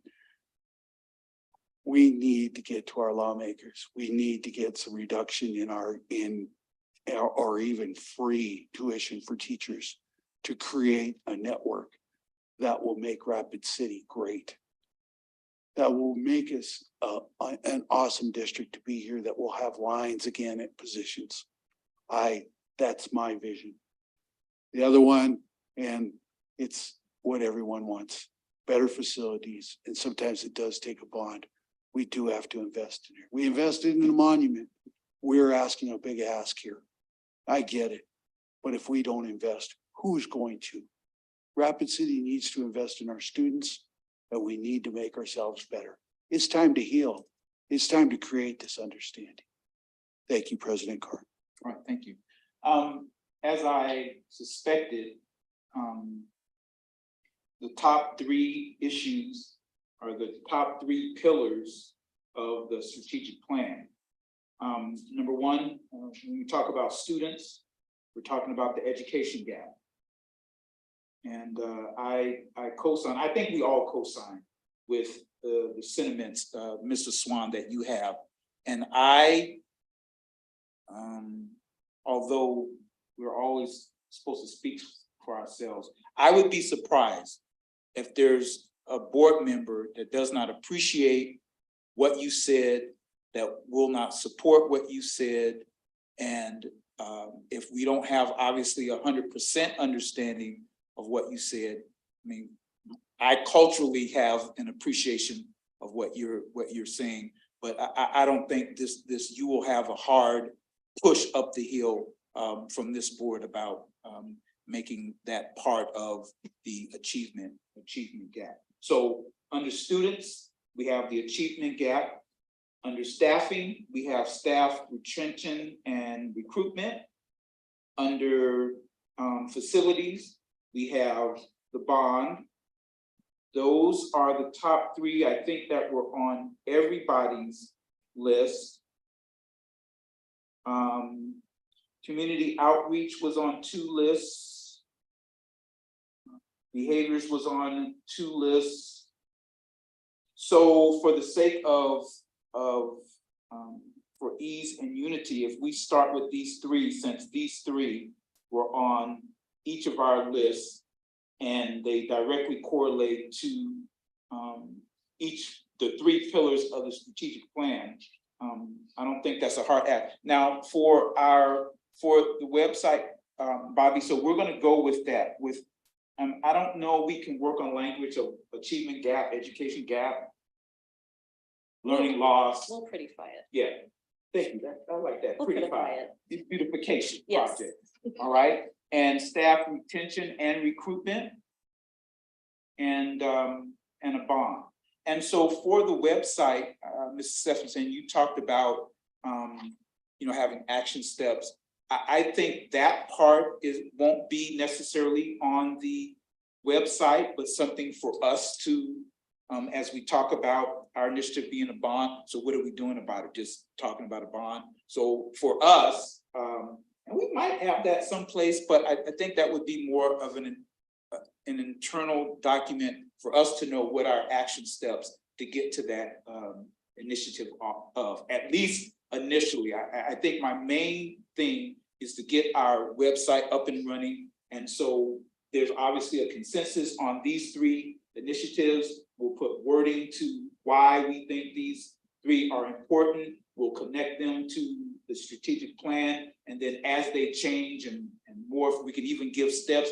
Here's where we are on the bond. Here, update, it'd be an update. Here's where we are on the bond. Here's where we are with staff retention. And here's where we are with doing things about the education gap. So that's I think for me, and what my goal was out of this meeting has been accomplished in us trying to get communicate to the community what our major, in this case, our top 3 major efforts, concerns, initiatives that we're going to be working on. Okay, the chair will recognize the following board members in this order, so I won't have to call you again. Mr. Berkland, Mrs. Thomas, and Mrs. Stephenson. Thank you. You kind of talked about it a little bit there, but I just wanted to echo Christine's sentiment of, I hope at the retreat, maybe we can find some time to talk about some of those actions, because I feel the exact same way, Christine, that there's often a lot of talk and not a lot of what are you doing? So I don't know that they necessarily need to be posted, but it would be great to have some things that I could say when someone comes and talks to me, like, what are you doing about facilities or about this? And I can say, hey, we're doing X, Y, and Z. So just wanted to echo that. Thank you. So to piggyback on that, we have, several different committees that we're all on, and we do a lot of the discussing on what and how to go about getting these things done. Some of those can be recapped maybe on that board page, and Bobby can do, recap of this meeting, and it would be on there. Board discusses blah, blah, blah, etc. But the only action we can actually do is in an agenda. We say and we vote yes for this bond, yes for this. The action as a board has to be within voting. The other actions we do is discussing how we get to getting something on that agenda. Or yes, we're going to build this facility, or this is how we're going to do this initiative. We're voting on this to help with the achievement gap, etc. That's our action. And I just, other than community outreach, sitting down and talking with people, again, it's talking, but all of that discussion and talking can come to the concrete ideas of a plan to move forward. And I hope that we always keep that strategic plan in mind, because that was a huge part of the community that it had input to that we can learn from that and then decide for the agenda how we go about action in making the district go forward. Otherwise, we can talk a lot, but until we vote, that's our action. So my comment.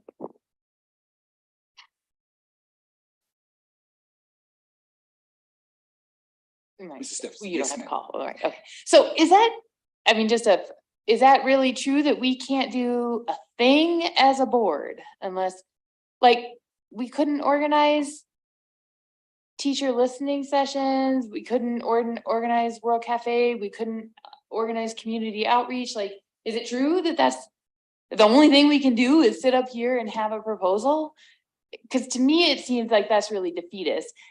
I just feel like, I feel like there's a lot we can do that's not official action up here. Like, we can educate ourselves, we can take formal steps to educate ourselves, to start conversations, to hear from people without it being taking action. But I could be wrong. I could be wrong. Let me help clarify. What we're doing tonight is obviously not, we're not taking any actions tonight because there's not a vote tonight. Now, I'm going to do some follow-up on agenda items for study sessions where there may be an agenda item that we vote on during a study session. I'll bring that back. I do agree, Mrs. Thomas, that a lot of the work will be an example.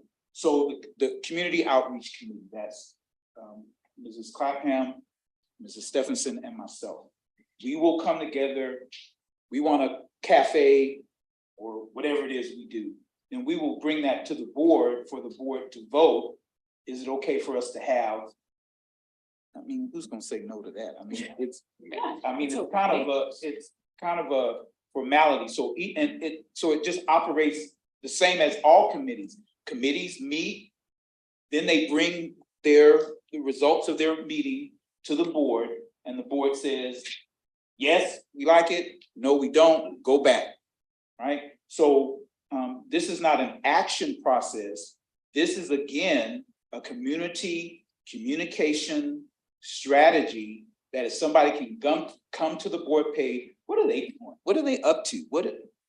Are they even doing anything? Well, yes, here's the 3 initiatives that we're doing, and you would get updates. So the update to the bond is we're in the initial process of talking about bond. This is what the bond looks like. We voted on the bond, so it will be updated as we make progress on, or we haven't done anything with staff retention, right? So it's a communicative vehicle to better let the community know what we're doing, so that they don't feel that everything's happening behind closed doors. Okay? So can I finish my, Oh, did I interrupt you? yeah. Okay, I apologize. No, that's okay. You were responding to something I said, so that Oh, is okay, totally my fine. apologies. No, my second thought is I am a word person, and could we change it from initiatives to priorities if we're not gonna have any action plan?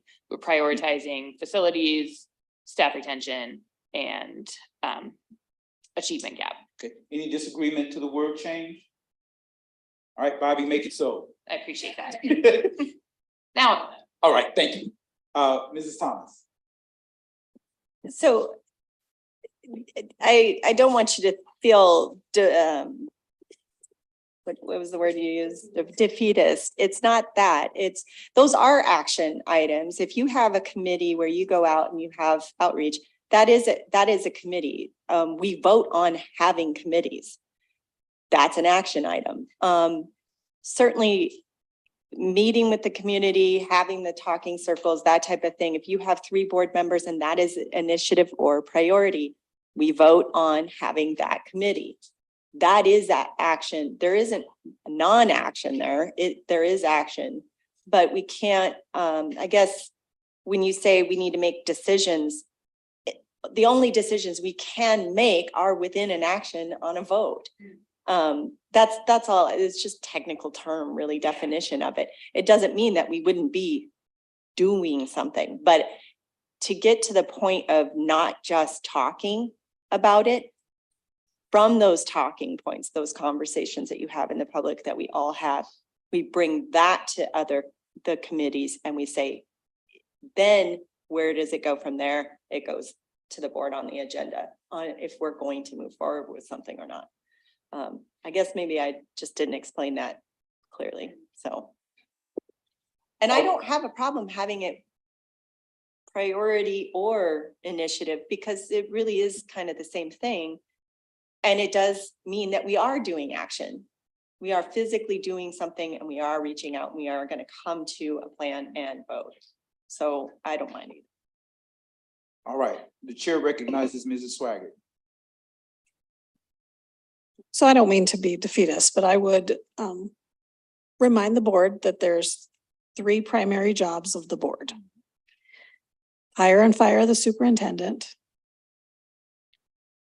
Approve policy. Well, in our case, it's hire and fire the superintendent and the CFOO. Approve policy and approve the budget. So when we are talking some of this, it's directive to the district through me to do, not necessarily the board can solve all the problems and do all the work. That certainly is not the elected intent of board members, as Bishop Carr has said a few times. When he ran, he didn't realize he was taking a second full-time job. You know, that certainly isn't the intent of an elected position. It is to direct the district employees to do the work. So I just want to remind you of that. Thank you, and I appreciate that. That is a very accurate statement, because it's not necessarily that the 7 of us are going to be working on the bond. It's a lot more accurate that the administration will present to the board their needs for a bond, and then we vote on it. So, but again, what we're doing specifically tonight in this agenda item is that the board is communicating to our boss, which is the community, what we are focused on directing the administration to do. How was that? All right, so thank you for that clarity, because next meeting I will talk about the relationship between the board and the superintendent. And part of what I will say is that it is not the board's job to be doing the day-to-day work of the administration. So thank you for that clarity. All right, the chair recognizes Mr. Swan. Being a superintendent before, I really appreciate that. Superintendent Swigert, that was a great clarification of our role and a great clarification of what we do. And I know that we only have 2 employees that we're responsible for.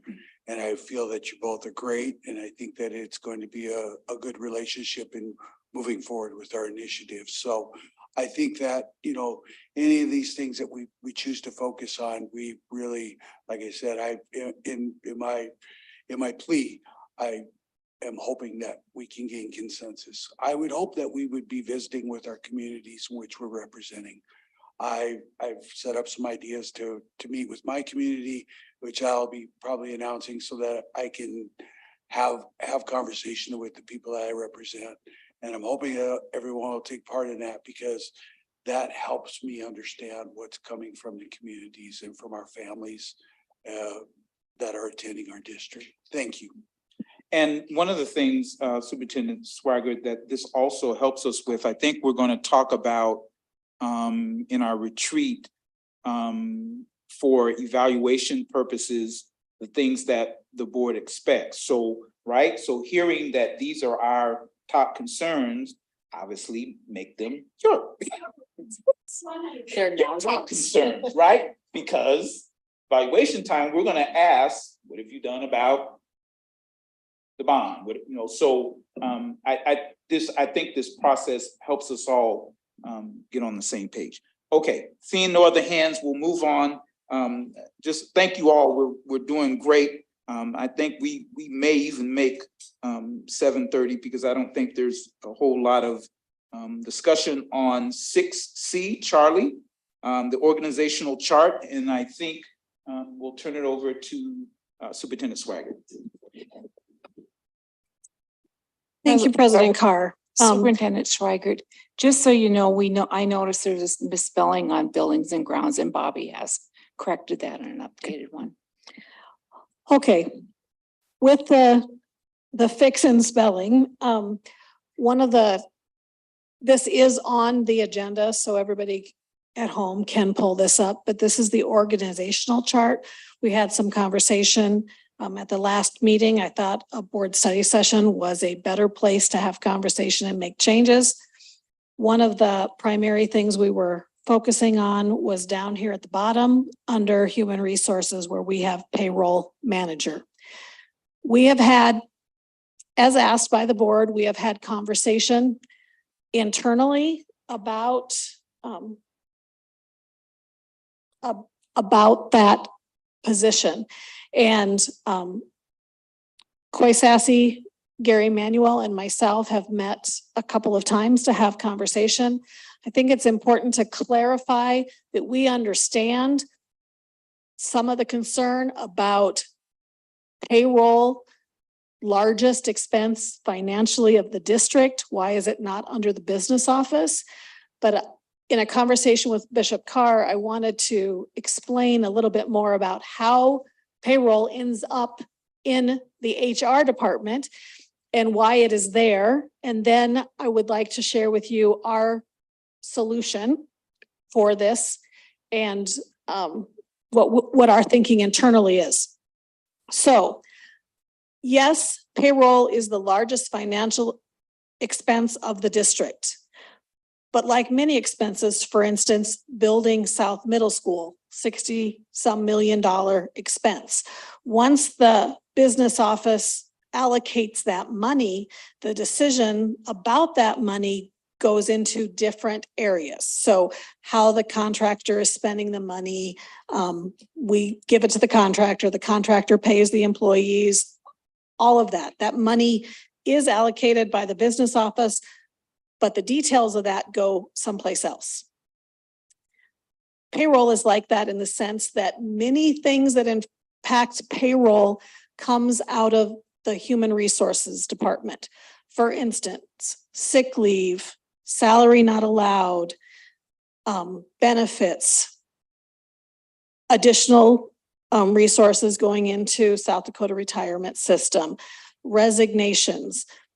All of those things are items that payroll has to be very aware of, or checks are wrong.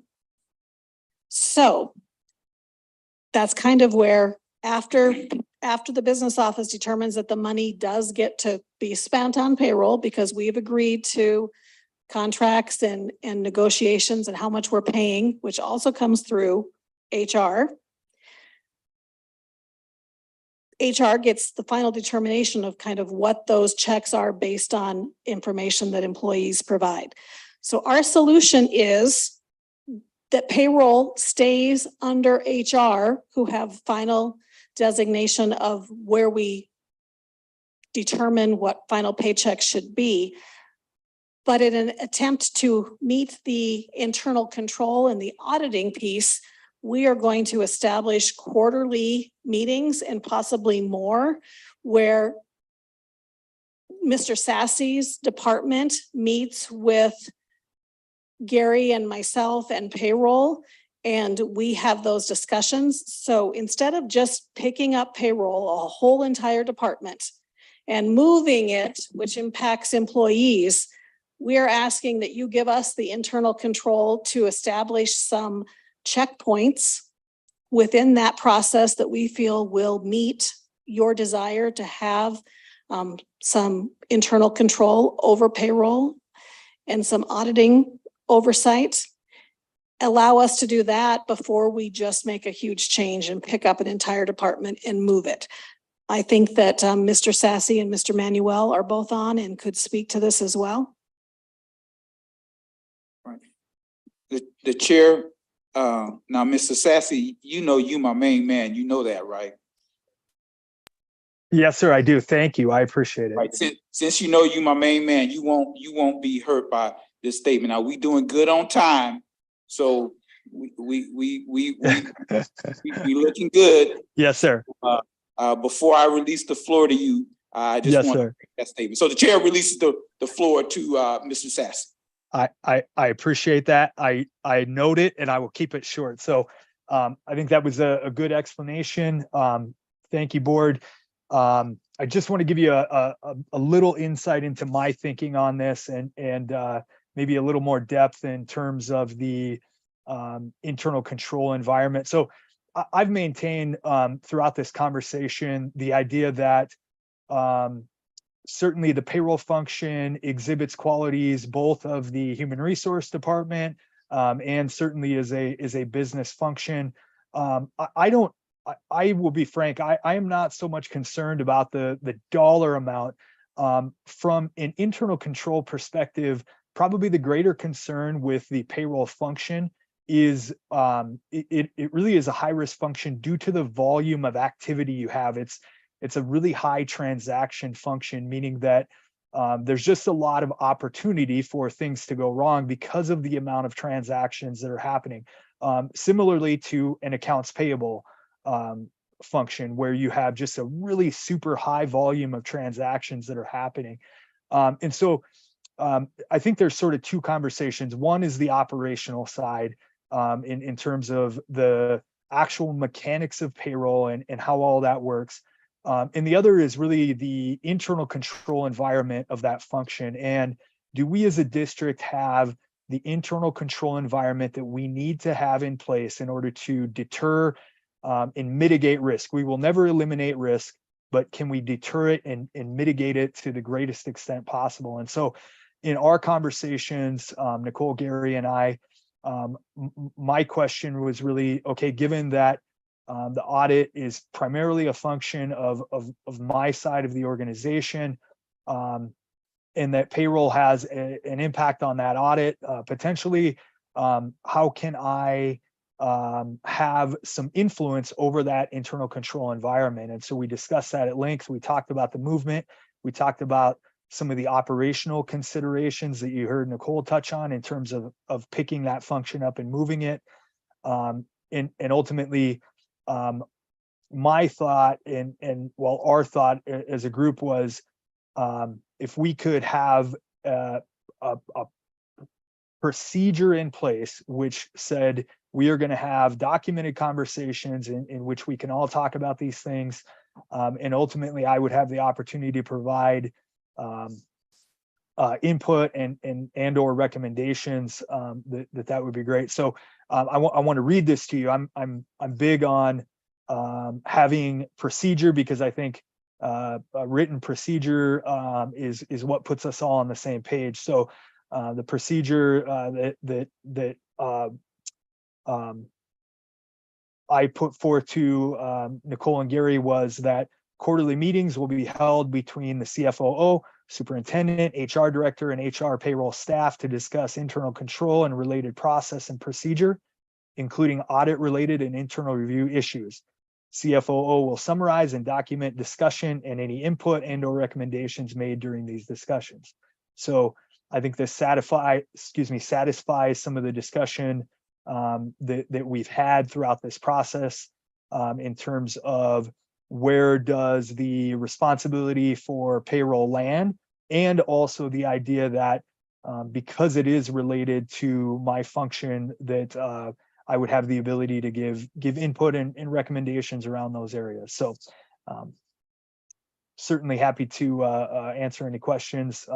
Appreciate Gary and Nicole and having good, frank conversations on this and coming to a good middle ground.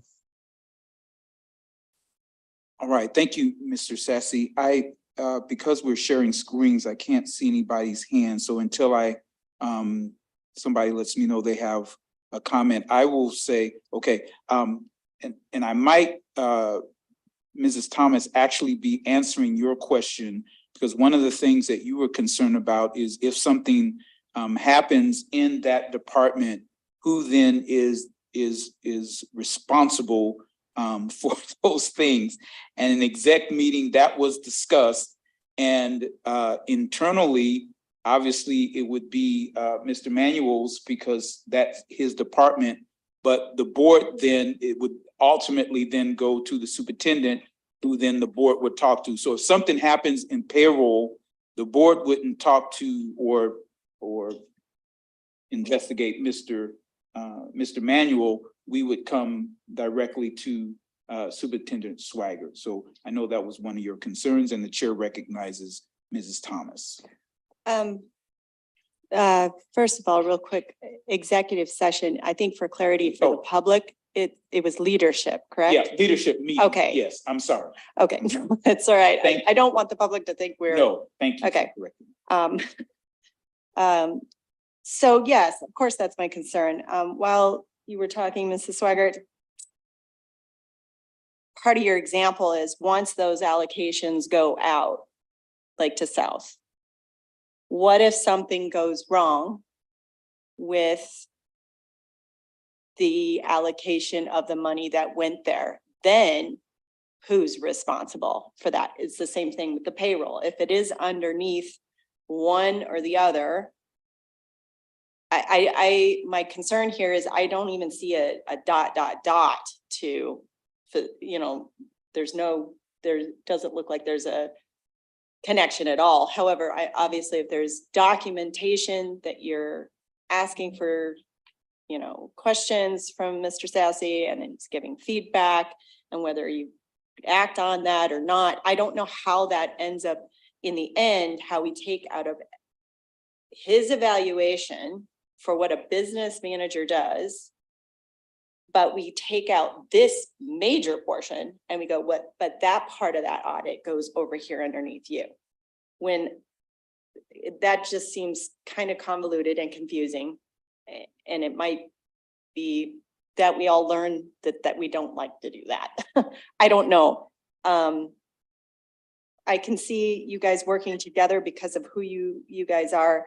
I just don't think that this is where it goes. And for the record, it's only been this way for maybe 5-6 years. Before that, for years, and years payroll was underneath. And I think that might have been part of the problem as to, I guess we don't have an exit survey as to why the last business manager left, but that might have been one of the issues, that when responsibilities are taken away and yet you're still being evaluated on them. I don't know.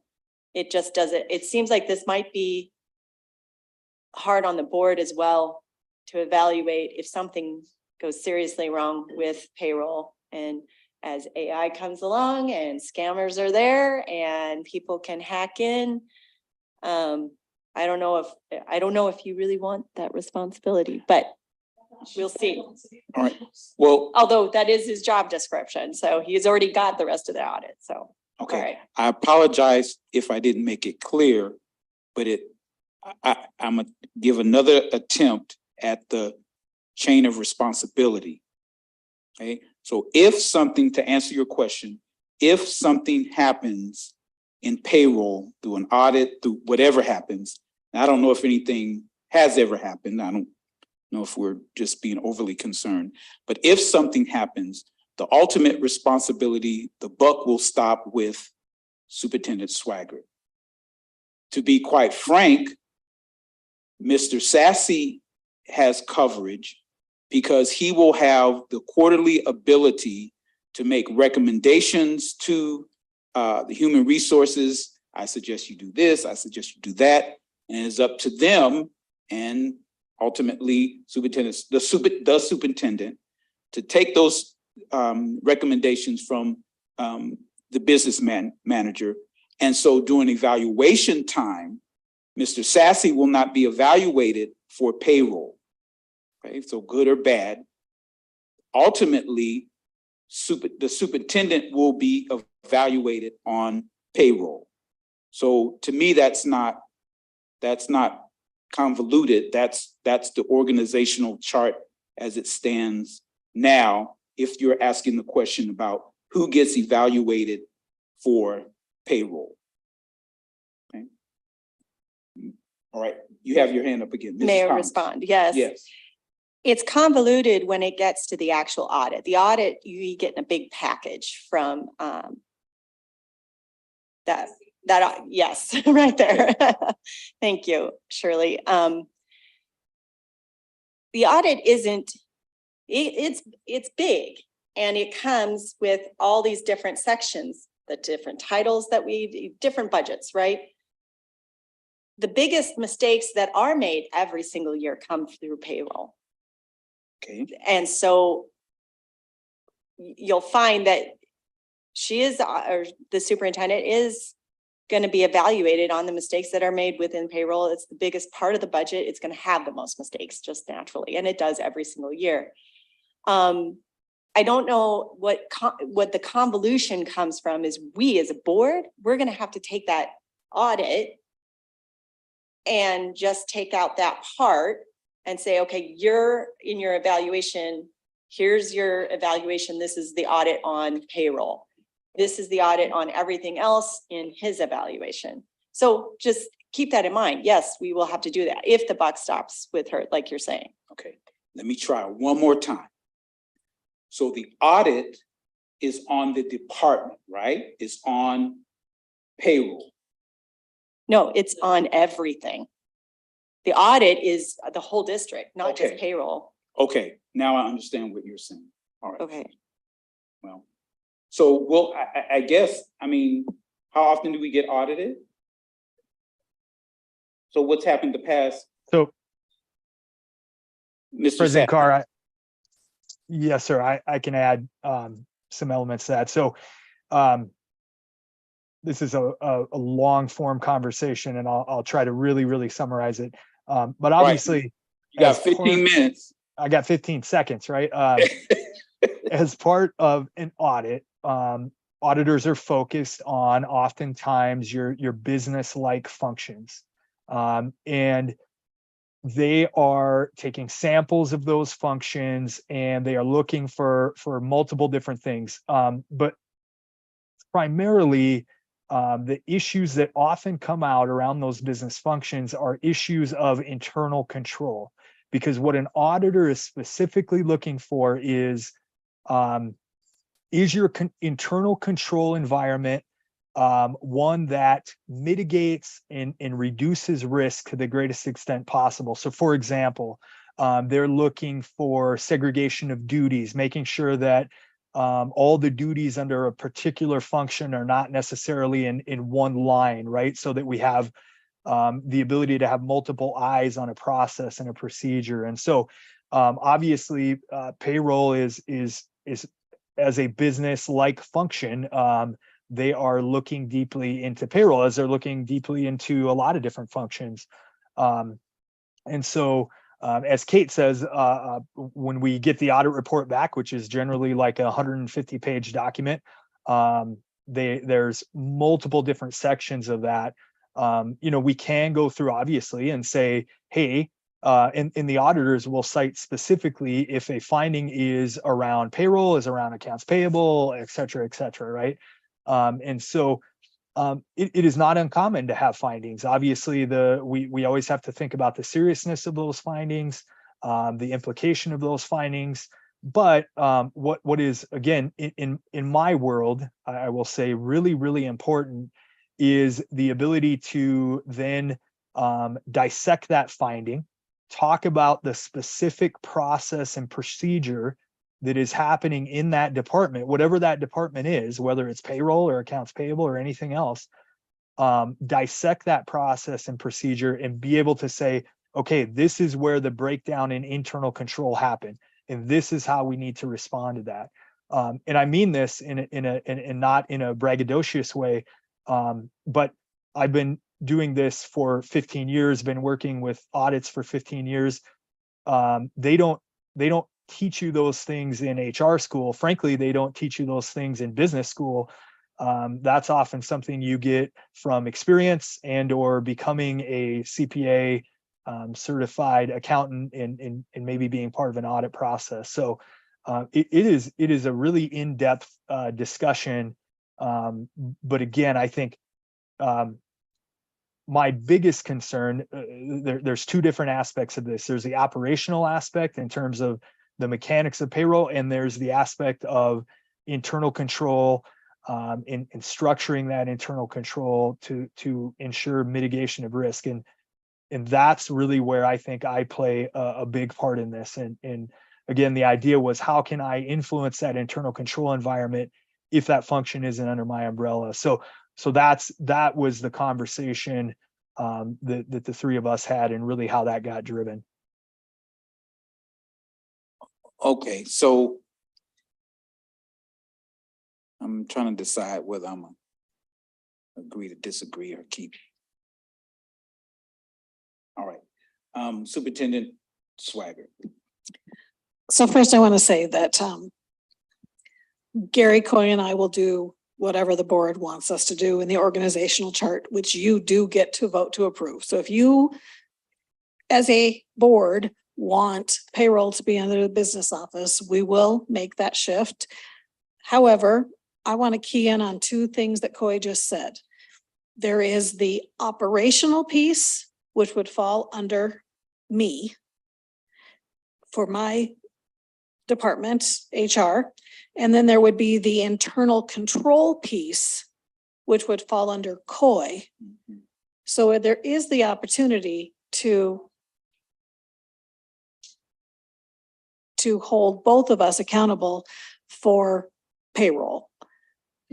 That is our intent, is to allow us to put into place this piece that hasn't existed as robustly as we believe it needs to, which is that internal control piece, where there is a line of conversation. Maybe it needs to be a dotted line. I specifically removed it because I thought that's what I heard. However,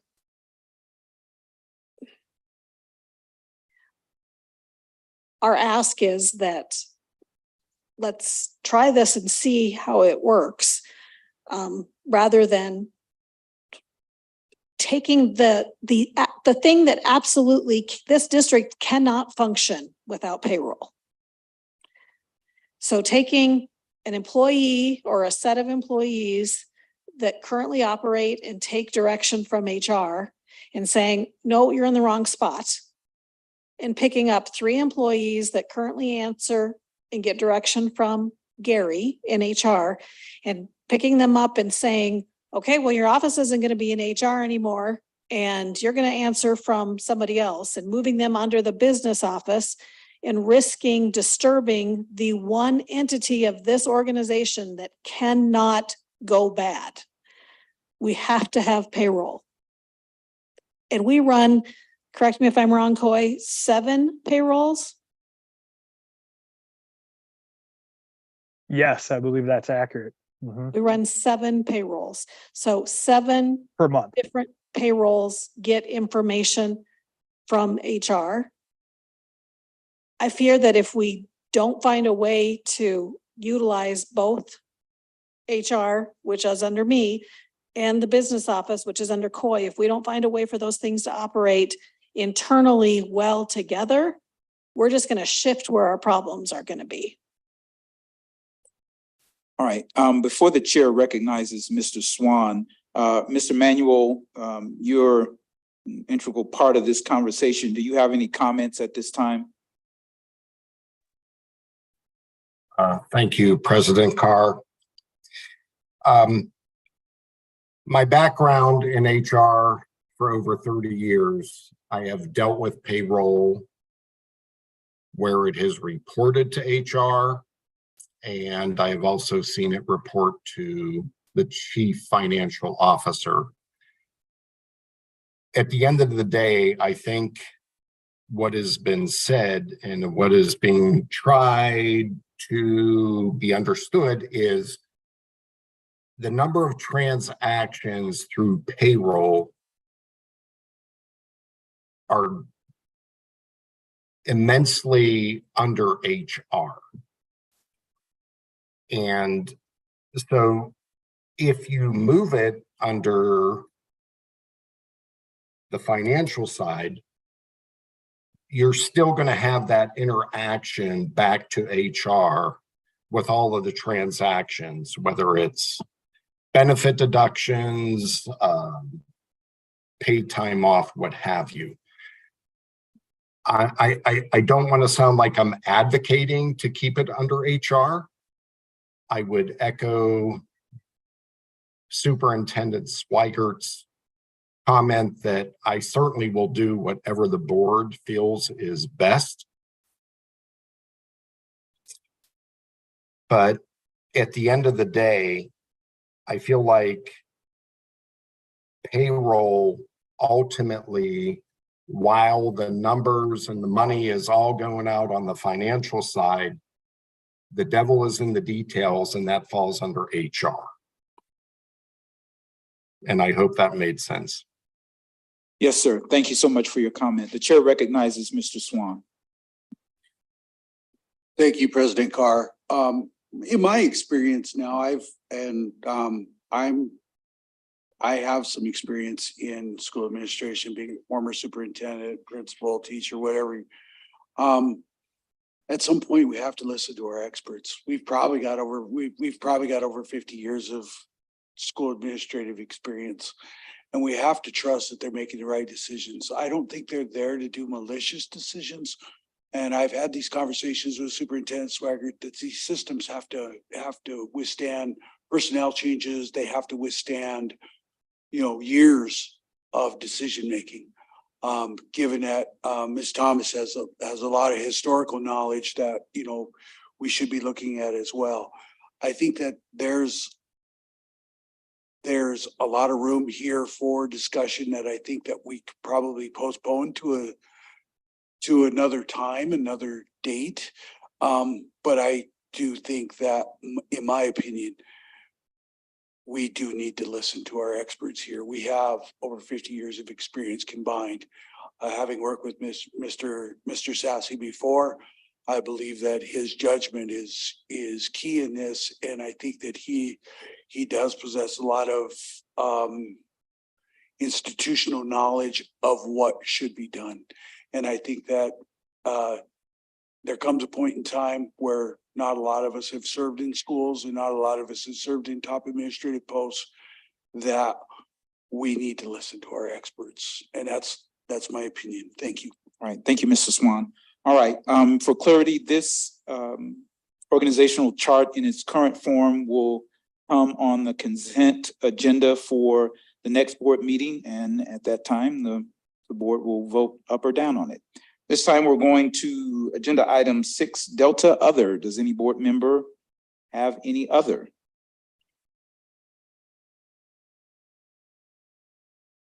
The chair recognizes for the last 5 minutes of the meeting, Ms. Clapham.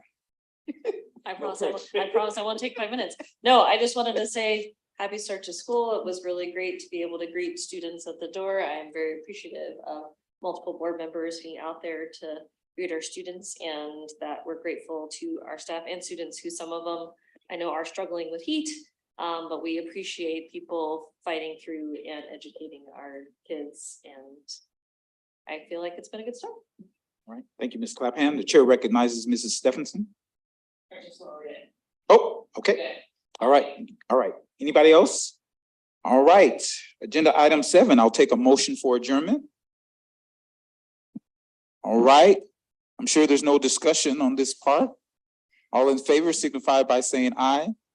No, say no. We are adjourned. Thank you, everyone.